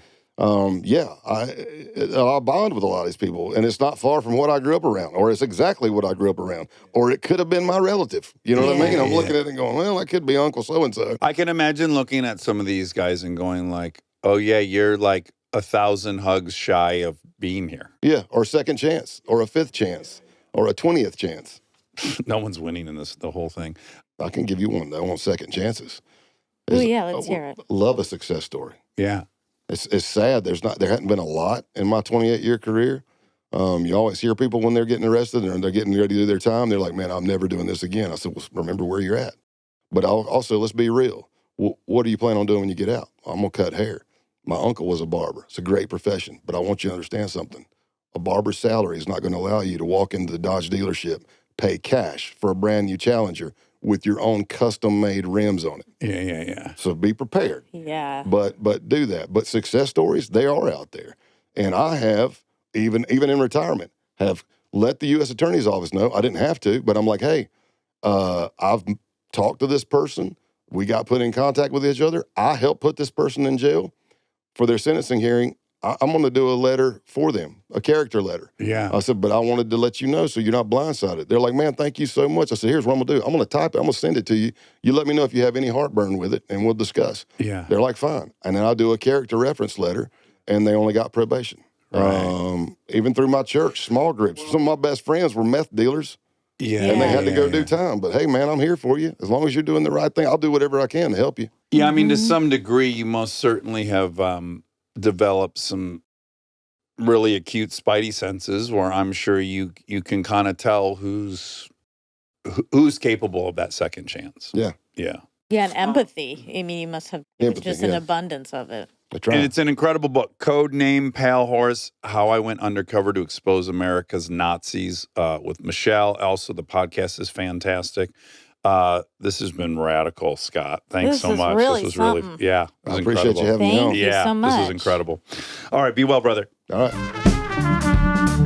I sure hope there weren't any mistakes in that episode, but we'll find out when my mom, Mrs. Monica, comes in and tells us what was wrong. I know this doesn't interest you, but it continues to wow me, and I'm going to keep telling you. Okay. Well, first of all, when's the last time you bought a pound of ground beef? It's been a minute. But you can visualize in your head about how big that is. Yeah, It's right? smallish. Well, I would say it's like this big. It's like the size of a small shoe. You don't like that. You don't like that. I think it's sure. Well, here's my point. Yeah. I think a pound of ground beef is a significant size. Okay. And I weighed myself last night before bed. Boy. Oh my God, Dax. I know. I can't. Yeah, you got to. Because I listened to about astrology in the pit yesterday. You so. love astrology. I don't love You have astrology. it tattooed on your body. So, 205.2 last night. Okay. Many peepees in the night. Okay. Very big deposit this morning. 198.8. So, I lose 7 pounds in 12 hours, 10 hours. That's a lot. Picture 7 pounds of ground I beef. don't want to. That's what you must picture to be impressed by this. Okay, yeah. Like, where does it go? Like, well, I know where it goes. It goes in the turlet. But no. just picture 7 pounds of ground beef on that table, and then I go, I'm going to lose that tonight. Maybe it's more than just the pee and the poop. I mean, I don't. Air. Air's not very heavy, but. How much is air? How much is air? Oh, I want to tell this. I saw a very cool video. I'm mad I didn't send it to anyone because, the only way, this is how I save videos really in my mind. I see a video I like on Instagram and I send it to someone. Yeah, sure. And then a month later, I'm like, all right, I remember I sent it to that. Because how else would you find it? Well, you can save them, but yeah. Oh, you can? I don't know how to do that. I'll start doing that. Okay. It was Richard Feynman. And people all smart people are obsessed with Richard Feynman. Yeah. Like consistently, it's every smart person's favorite smart person. Okay. He's a physicist and he worked on the Manhattan Project. And he could tackle anything. He was just so curious and fun. So I watched this video of him and he said, have you ever sat and looked at a tree and wondered, where does the structure come from?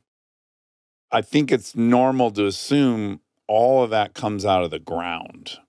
Like the building blocks for a tree and this huge tree trunk and all the leaves, it's like coming out of the ground. Mm-hmm. And he said, in fact, that is not where it comes from. Okay. The tree is built from the air because the air has carbon dioxide in it. And the tree, with the help of the sun, it breaks that apart. Wait, the tree? The tree and the leaves. I thought the tree didn't exist yet. A little sapling comes up. From where? A seed. Okay, so you're saying, you're saying there's a seed. There's a seed, then there's a sapling. Okay. Then everything that grows above that, 100-foot redwood. That's not coming from the ground. Okay, I see what you're saying. I thought you meant I thought you were getting very heady and where do things come from? Well, it is a little heady, but it's not metaphysical. So the air is full of carbon dioxide.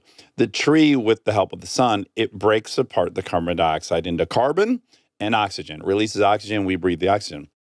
It uses that carbon to construct the wood, the tree. So the whole structure of it is just taken out of the air by the tree. So it's all carbon? It's all carbon. Trees are all carbon? Yeah. As are we. We're like carbon life forms. But I mean, how does the wood itself, how does it create the texture of wood? Well, that's how it assembles the carbon that it pulls out of the air. It assembles it into that shape. Who told it to do that? You gotta let me get to the punchline of this. So that right there is mind-blowing. I think I've always looked at trees and thought all that wood came out of the ground somehow. And he said, sure, there's some minerals and stuff that are coming out of the ground. And then the other thing that's coming out of the ground is the water. Trees are made up a lot of water. Yes. He said, but the water doesn't come from the ground either. The water comes from the air. Sure. Well, that's true. So the structure of the tree and the water all comes from the air. Yeah. He said, and then when you cut this tree down and you cut it into logs and you put it in the fire and you add fire to it, what it starts doing is rejoining the oxygen and the carbon, and that's the flames you're seeing. And you can think about the flames you're seeing are really just the flames from the sun that have transferred into the flames of this fire. It's all the same energy. It's pretty rad, isn't it? It is really interesting. Yeah, and I'm so impressed someone figured out why the tree. You might just go, yeah, they're there. I'm not going to overthink it. That's what most people do, yeah. Yeah, I think that's what everyone does, yeah. Except for Feynman. That's magic. It just comes out of the air. But all that structure. The root system, the water's in the air, but it's also in the. It comes down to the air. It's created in the air. Then comes down to the ground, and then it comes down to the ground. Yeah. I mean, Groot knows all about this. Groot is the living proof of this process. Yeah.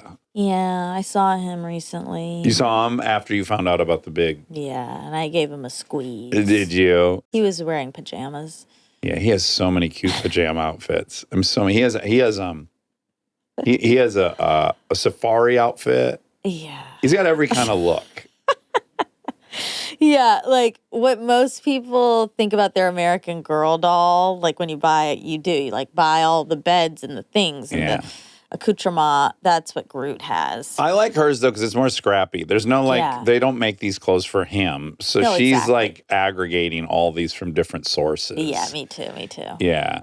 Really And cute. when we were in Hawaii, we went into a store and I told them they could each get one thing. And I meant candy. Like they could have one candy item. Uh-huh.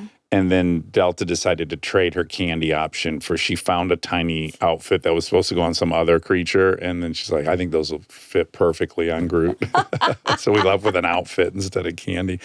I had been saying I'm jealous of my own kids. Like I wish I had their childhood. Uh-huh. But I think I want to be ultimately Delta's child. I think if she has a child, that child is going to be fretted over. Yeah, I hope not too much. Oh, we don't want to spoil him. Spare the rod, spoil the child. Yeah, or Munchausen's. It's a fine line. Really fine line. But I've already established she doesn't want attention for it. Like Munchausen's would have been, she would have come up to me and said, you know, Groot is disabled.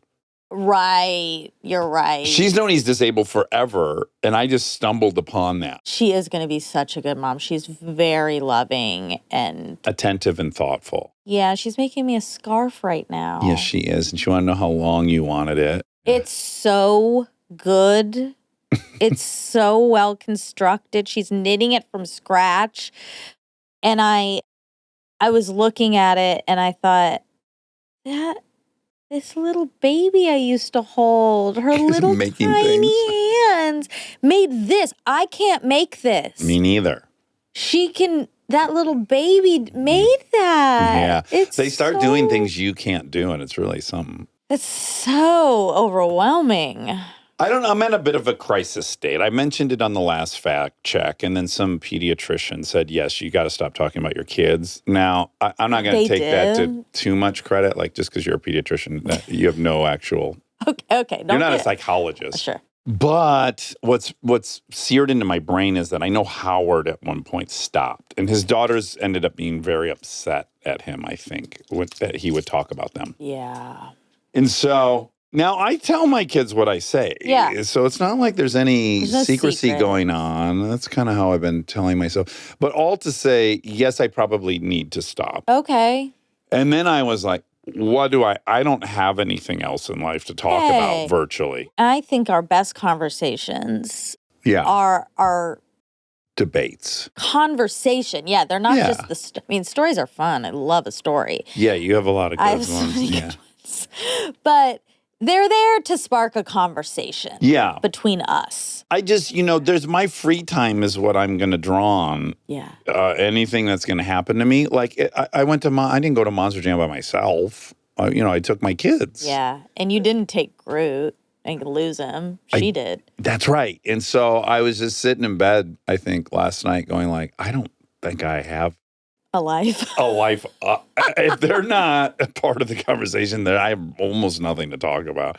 And I guess it's pretty standard for parents. Yeah, I'm sure. I had this the other day when I was watching So Much You. By the way, I got to the measles section that was referred to in the Laura Ingraham clip. Congratulations. Yes. And I had spent the day watching TV and working. And then the next day, I realized I hadn't spoken to anyone the day before. Oh, you went a whole day without talking? Yes. Ah. And it was Did it feel good or really- bad? The realization felt bad. I don't know why. Yeah. The experience didn't feel bad. I didn't even notice. Mm-hmm. Also because I have so much chatter in my head, I never really Feel notice. alone. Yeah. Yeah, I never feel alone. Do you think that's normal? Yeah, I mean, I'm almost never not thinking of something Yeah. unless I'm meditating. And in truth, only for Half a second. 6 minutes of the 20. You can do 6 minutes in a row? Yeah, I can have 6-minute chunks where it's Whoa. like I have no thoughts. I can't do that many. It's so hard. It's like 30 seconds max for me. Yeah, I meditated in the evening. You're supposed to meditate for my meditation, TM. You're supposed to do morning and then evening before dinner while your stomach's still empty. And I don't do the nighttime one. But I did do it a couple times recently. And I did realize, I almost wonder if I'm prioritizing the wrong one because in the evening, my brain isn't nearly as rambunctious. It's like when I wake up, I just have a flurry of like, this is what you got to do. And this is what happened yesterday, blah, blah, blah. Yeah. Evaluate my whole life. It's morning. In the evening, I'm kind of like, yeah, whatever. We're alive. We did it. And then I can get, in an evening meditation, I can get sometimes like 15 of the 20 minutes are just blissful, no thoughts.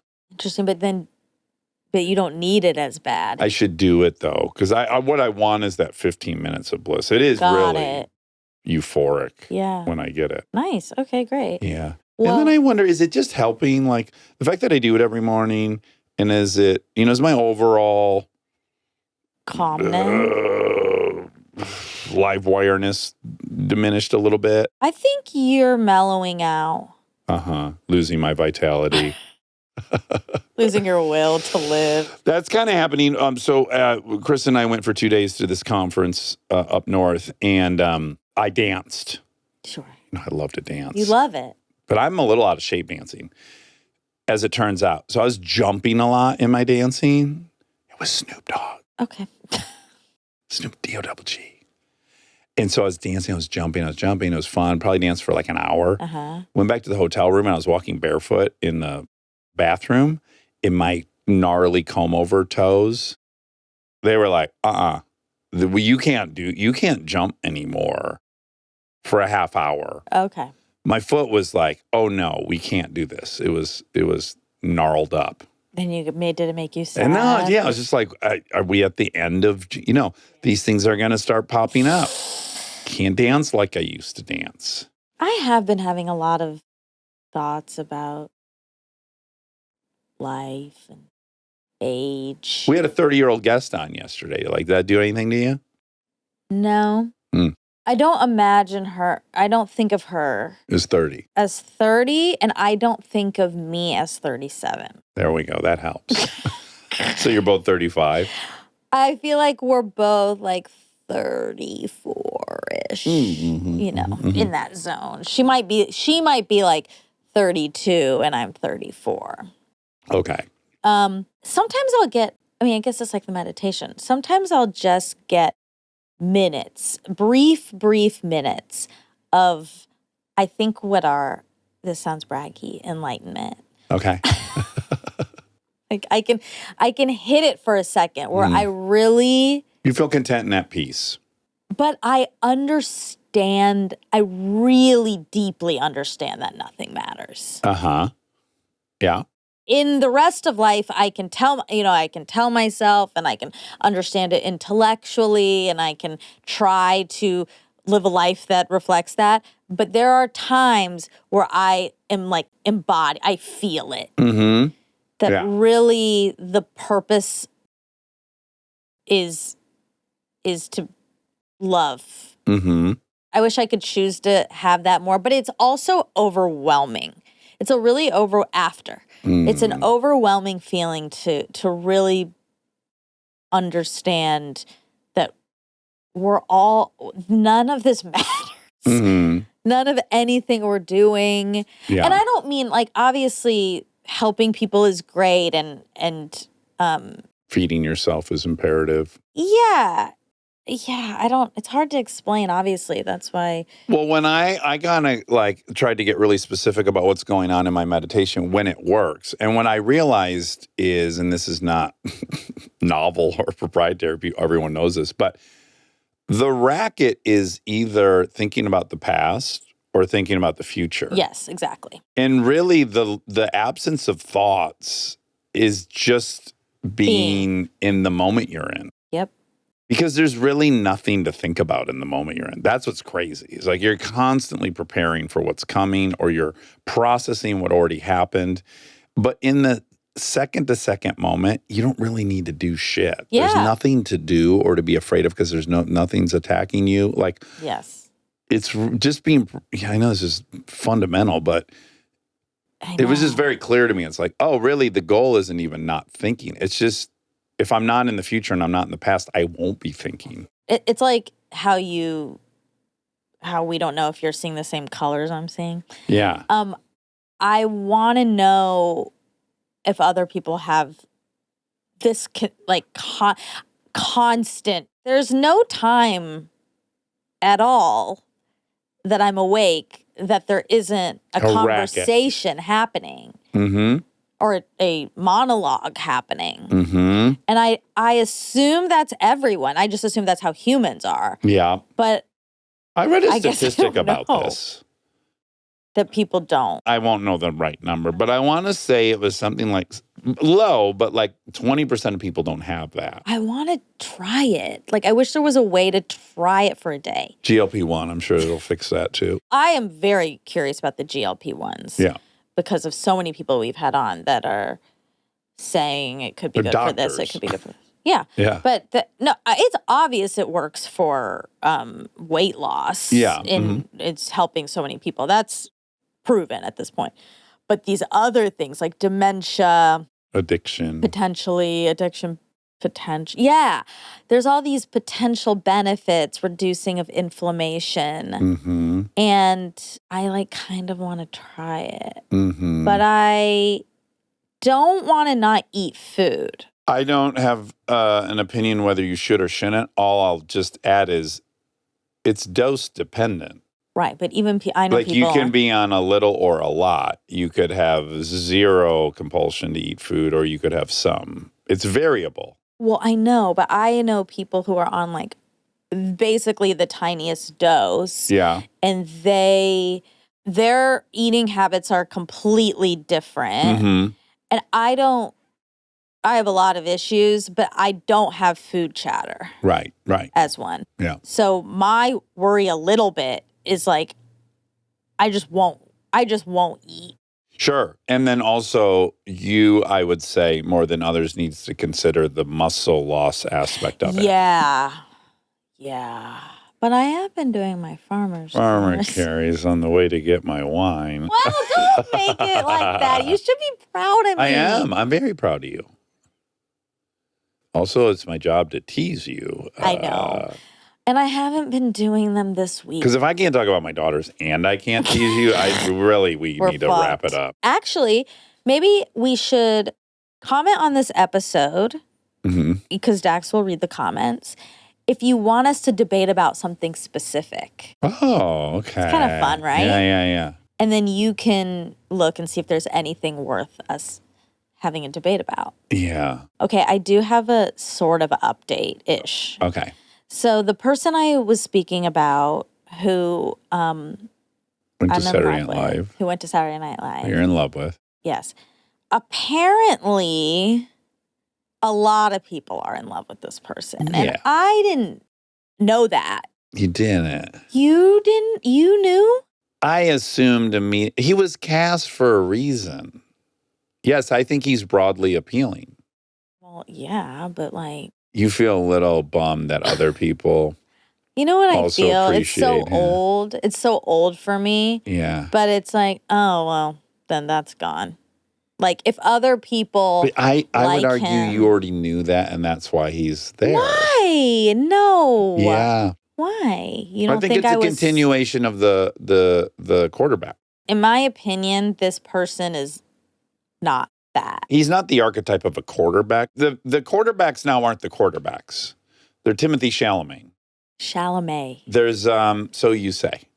There's a bunch of people that are at the peak of the pinup world, and they're not that anymore. And this guy is in that group. He's a very sought after. That person doesn't cast her love interest willy-nilly. I think I actually kind of zoned in on this person because I didn't think that. I was I think I found a gem. Oh, uh-huh. And people aren't gonna overlook him because Yeah. he doesn't look like Brad Pitt. Right. But I find him so attractive. Brad Pitt. Turns out, I guess everyone does, but no, I didn't do that. I don't think you consciously did that. What? No one's even been talking about him until recently. Yeah, I think he's a very, very high value target. Well, just because he's a famous person? No, for all the reasons he was in that movie, being sexy and being appealing. And Well, obviously, I'm going to be attracted to someone who's appealing and but sexy. it's not an accident that he was chosen to play that. I'm right about this, that he has not been on people's radar until recently. Okay. And now he's kind of blowing up. Right. And now people are like, oh, I love him. I was like, I've always loved him. Yeah. For at least For a long 10 time. months. No, like a really long time. Uh-huh. And now he has all these options available. And I guess in your head, he's always had all these options available. He has, and that's not me saying you shouldn't like the person because there's too much competition. That's not what how I'm saying. I feel. That's not what I'm saying. But the illusion that you were the only one that liked him is bonkers. That part I think is bonkers. Should you pursue him? Are you capable of landing him? Yes. That's not what I'm saying. I'm just saying he was always a high value target. Okay, but you're saying I picked him because I knew I couldn't have him. Which I think then you're this is getting complicated. Yet you're telling me you can't have him because now everyone likes him. Yeah, and you're So saying that's your reality. why I picked him. Right. That's your reality. Your reality is now I can't have him because everyone thinks he's hot. That's the one you just introduced me. So that's the reality you believe in. Right. And I'm arguing your subconscious always knew that. Because I know the feeling in my body Mm-hmm. when two things happen. One person told me, like, yeah, I think he's the person everyone can get on board with. And I was like, oh, I was really surprised to hear that. Uh-huh. And then, like, soon after that, another person was like, oh my God, yeah, the ladies love him. And I Yeah. was like, what? And the feeling in my body during both of those conversations was of heartbreak Uh-huh. and of disbelief and of despair. But I think you intuitively know that any male that's the lead in a sexual movie, you know the reality of that. You know that that's a movie star that's been picked for that. But it's more. He is becoming one. He wasn't at that time. No one was talking about them. They were talking about another person in the movie. Yeah, that's great. Uh-huh. You don't think you just across the board could say anyone that's a lead of a movie making out with a hot person probably has an appeal everyone agreed on? Yes, obviously. And I'm not saying Right. that. I know. And so you do know that. Yes. Yeah. So your subconscious knows that this is an attractive person because they wouldn't have put him in the role. Sure. I know he's an attractive person. Yes, but in your conscious mind, you thought you were seeing something no one else saw. I thought I was early in Uh-huh. on a person. Right. Where Right. I was like, oh, this guy is really has something. Yeah. And I guess you're saying the casting director also And the thought filmmaker and the co-star all Yeah. thought that too. that. Well, I don't know. We don't know about the co-star. I don't want to speak for Well, her. the co-star definitely was in charge of who got cast in that. I don't know what to say. I just, you think it was, Do you see the point I'm making though? That like you had two things happening at once.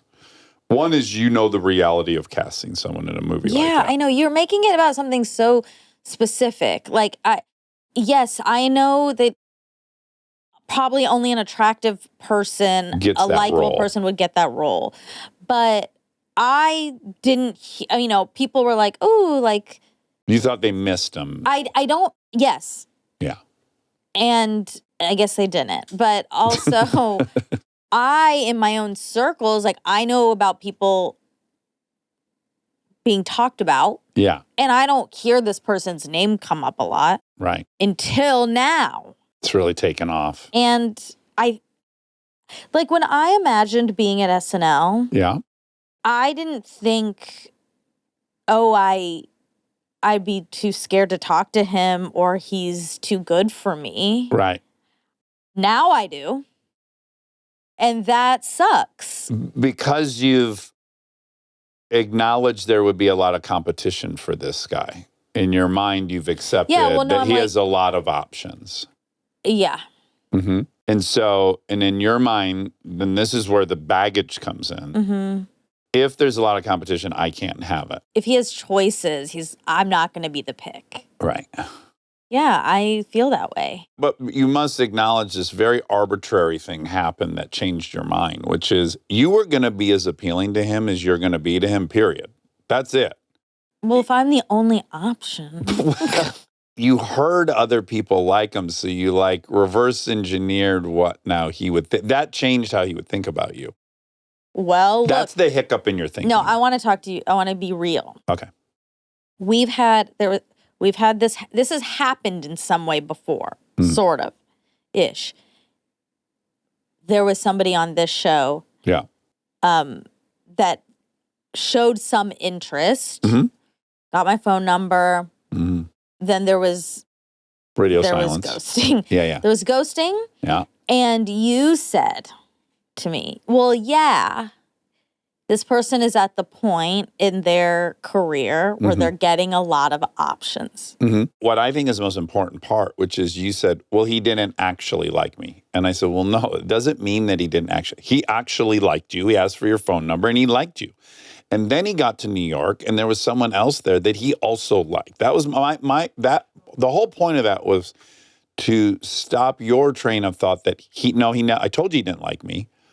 And I was saying that's not proof that he didn't like you. He wouldn't ask for your phone number if he didn't like you. He liked you, and he met 5 other people in the next 2 weeks that he also liked. Right. So then if there are options, I'm not getting picked. No, if you're in front of a guy at Saturday Night Live party and he was going to be attracted to you, he'd be attracted to you.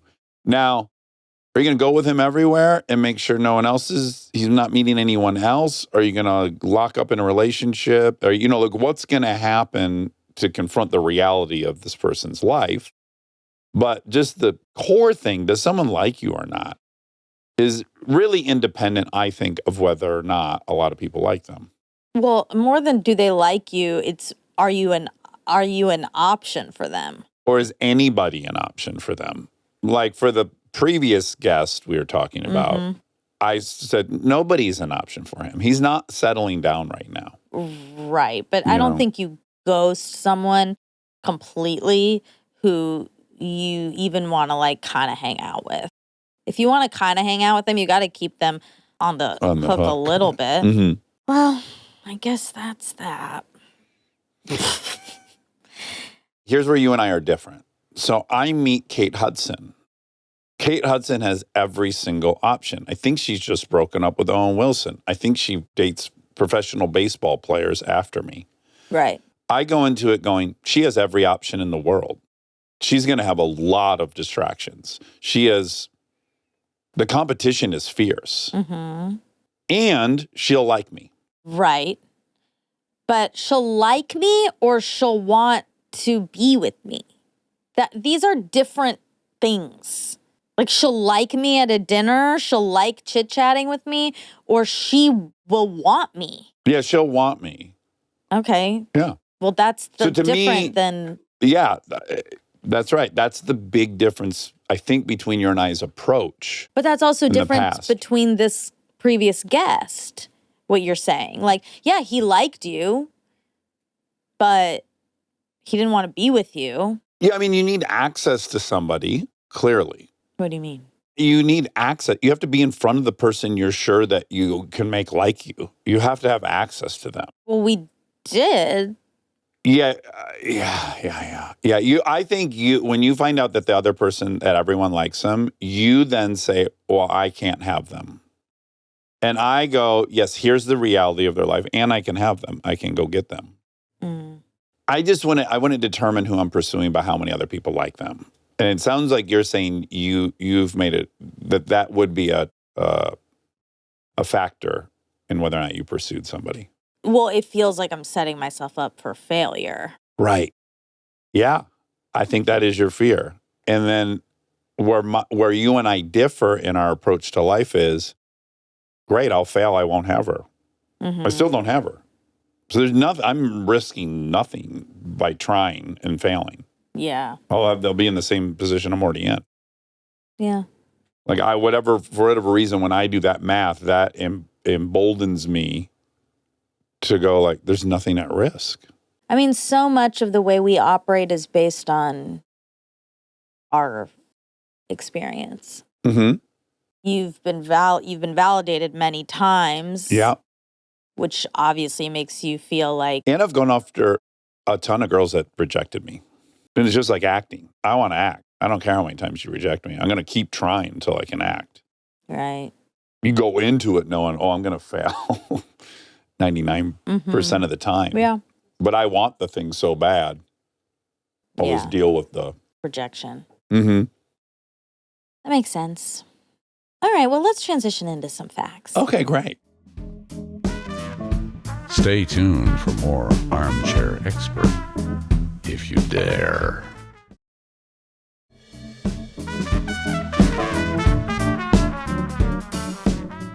Okay, some facts for Scott Payne. Number 1, he's a stud. He's so cool. What a cool, scary life. It's rare I hear someone's whole career and I think, yeah, I would also really liked that. That sounds so up my alley.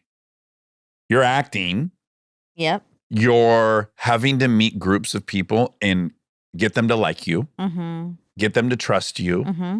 You have to be good at moving in different kinds of, You say in the episode, and I think it's right, like, I don't think your tolerance... for the stupidity. Yeah, you have to listen to a lot of crazy shit. Almost exclusively. Yeah. These organizations are not the winners club. They're like AA. They're the losers club. No, AA are people trying to be better. But we that. call it the losers club. I know, but I don't think Lovingly. it's that way. Yeah, but to have to listen to these bozo conspiracy theorists who are racist, like the things they believe. I know. Oh, it It's would be. that is just so disturbing. Yeah.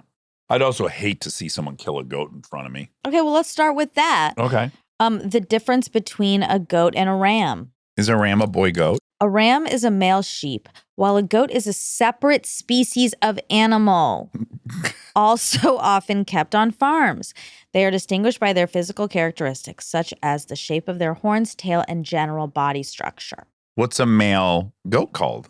It's not called a ram? I think it's like bull and cow. You know how these names, they're gendered names, but they transcend species borders. But a ram is a sheep. But a bull moose, a bull cow, a bull elephant. They call a lot of female animals cows. No, a male goat is a buck or a billy goat. Oh, a buck or a billy goat. Mhm. Buck, also a male name. Sure. Deer. Females are called does or nanny goats, and baby goats are called kids. You know the thing I've noticed goats do that sheep don't tend to do? Mhm. They love getting on tall rocks. Oh, that's Or they stand, I've had friends who have had pet goats, and they just stand on top of their, like, a doghouse that they Sure. sleep in. They just are up there. They want to be as Yeah. high as they can be. Ugh. Maybe to see predators come in. Yeah, it kind of creeps me out. You don't like that. Yeah. I think that's a fun part of them. Okay. They're very agile. Rams are larger than goats. Okay. Some breeds of sheeps and goats can look similar, so tail shape can help differentiate them. Male goats can have stronger, more noticeable odor than male sheep. Both male and female goats have beards. Oh, I'm sorry, ladies. They like it. Yeah. You know, Aaron had a sheep at his dad had a farm. Mm-hmm. And they had one of all these animals, which is silly. Like, they weren't in the farming business. No one's going to reproduce. Right. But they had a sheep, they had a goose, they had a duck, they had a pig. And I've told you this, and a turkey. Uh-huh. And they'd all walk in a line all day long. Oh my God. And the that's goose so would be cute. in back going, "Rah, rah, rah," yelling at all of them. Oh, wow. But the sheep, they just love to hit things with their head. They just do it Oh. over and over again. So what the sheep would do is if you set the wheelbarrow up, you know how the wheelbarrow has like the long poles that come out that you're holding? Yes. It would just run as fast as it can into the end of that Ew. handle and knock over the wheelbarrow. And then we'd set it back up and he would do it again and again. And he loved it. It is so male. Like, I'm going to run into this stick. Yeah, well, they got to do it to get some ass. No. Yeah, they do. That's how That's they get not ass. attractive. For sheep, it is. The women sheep love it. Yes, that's how they compete for dominance. And then he gets the sheep. God They Animal love it. The animal. Those sheep are so horny when they see That's some ramming, some head-on-head collision. Oh, God, I hope Chris doesn't know about it.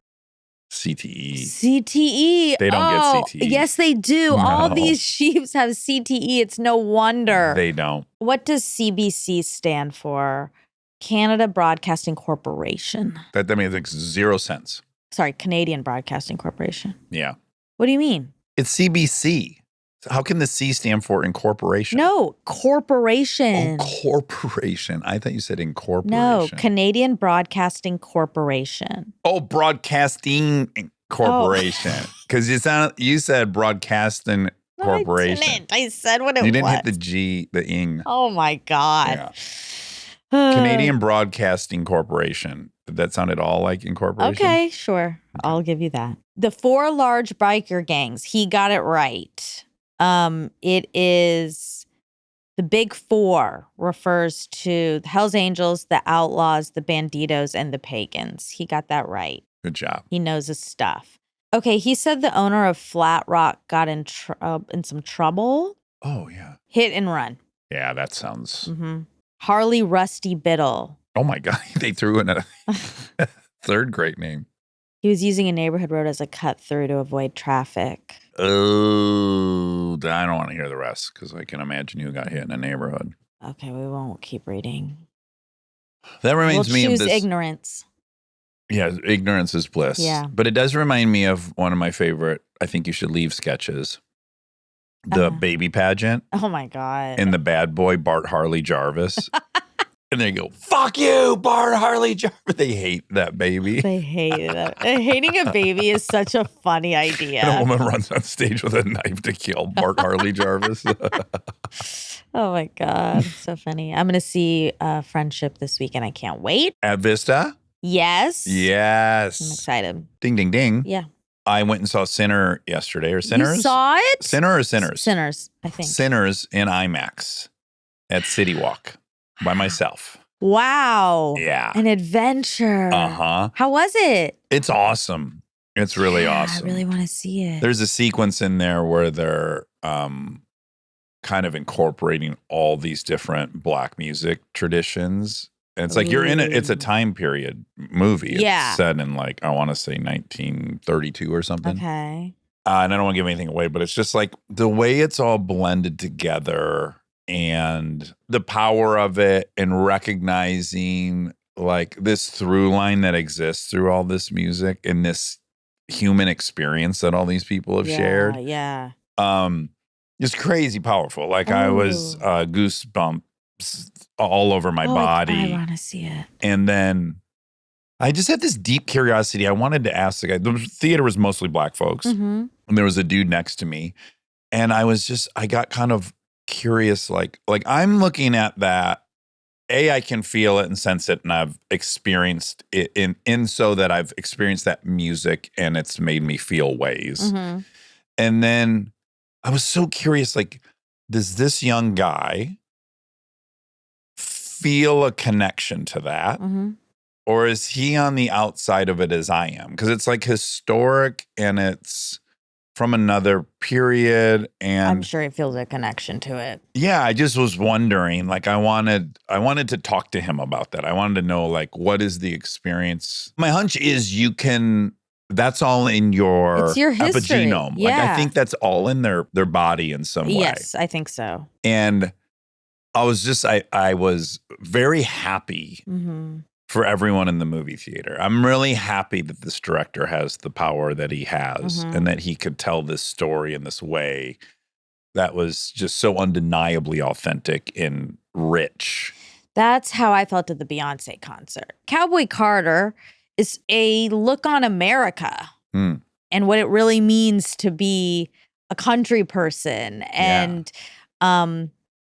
it's really deep when you start thinking about it that way and you're looking around at this. I mean, obviously it's a diverse audience, but a lot of Black people it is in their body to connect to these things she is saying. Yeah. And for her to be shining so bright as an example is so powerful and beautiful. Yeah. And I was also like, fuck it's just so hard to like look around at the beauty and the joy and think like these people were enslaved. Yes. Like it is. And the so- music was always the reprieve. Like I took a Mhm. jazz history class in college and it was like all those blue notes and the things that were developed in the cotton field Yeah. as an escape I know. from this horrific life is like it is deeper than chords. There's Exactly. something wild going on that has carried through way Carried- beyond. It's still there. Yeah. I know. It's a beautiful thing. Well, I think that is it. That's it. A Sinner's Review and That's it for Cowboy Scott Carter. I loved him. I loved him. He had a sweetness He did. and an openness and an ownership of his point of view all at the same time, Yeah. right? Oh, and I think we talked about this on a previous fact check where I was talking about Malcolm Gladwell's return to the broken windows theory from Tipping Point. Yeah. That comes up in this episode, Scott Payne. Uh-huh. So, piece it all together. Stitch it together. Yeah, stitch it. All right. Love Love you. you.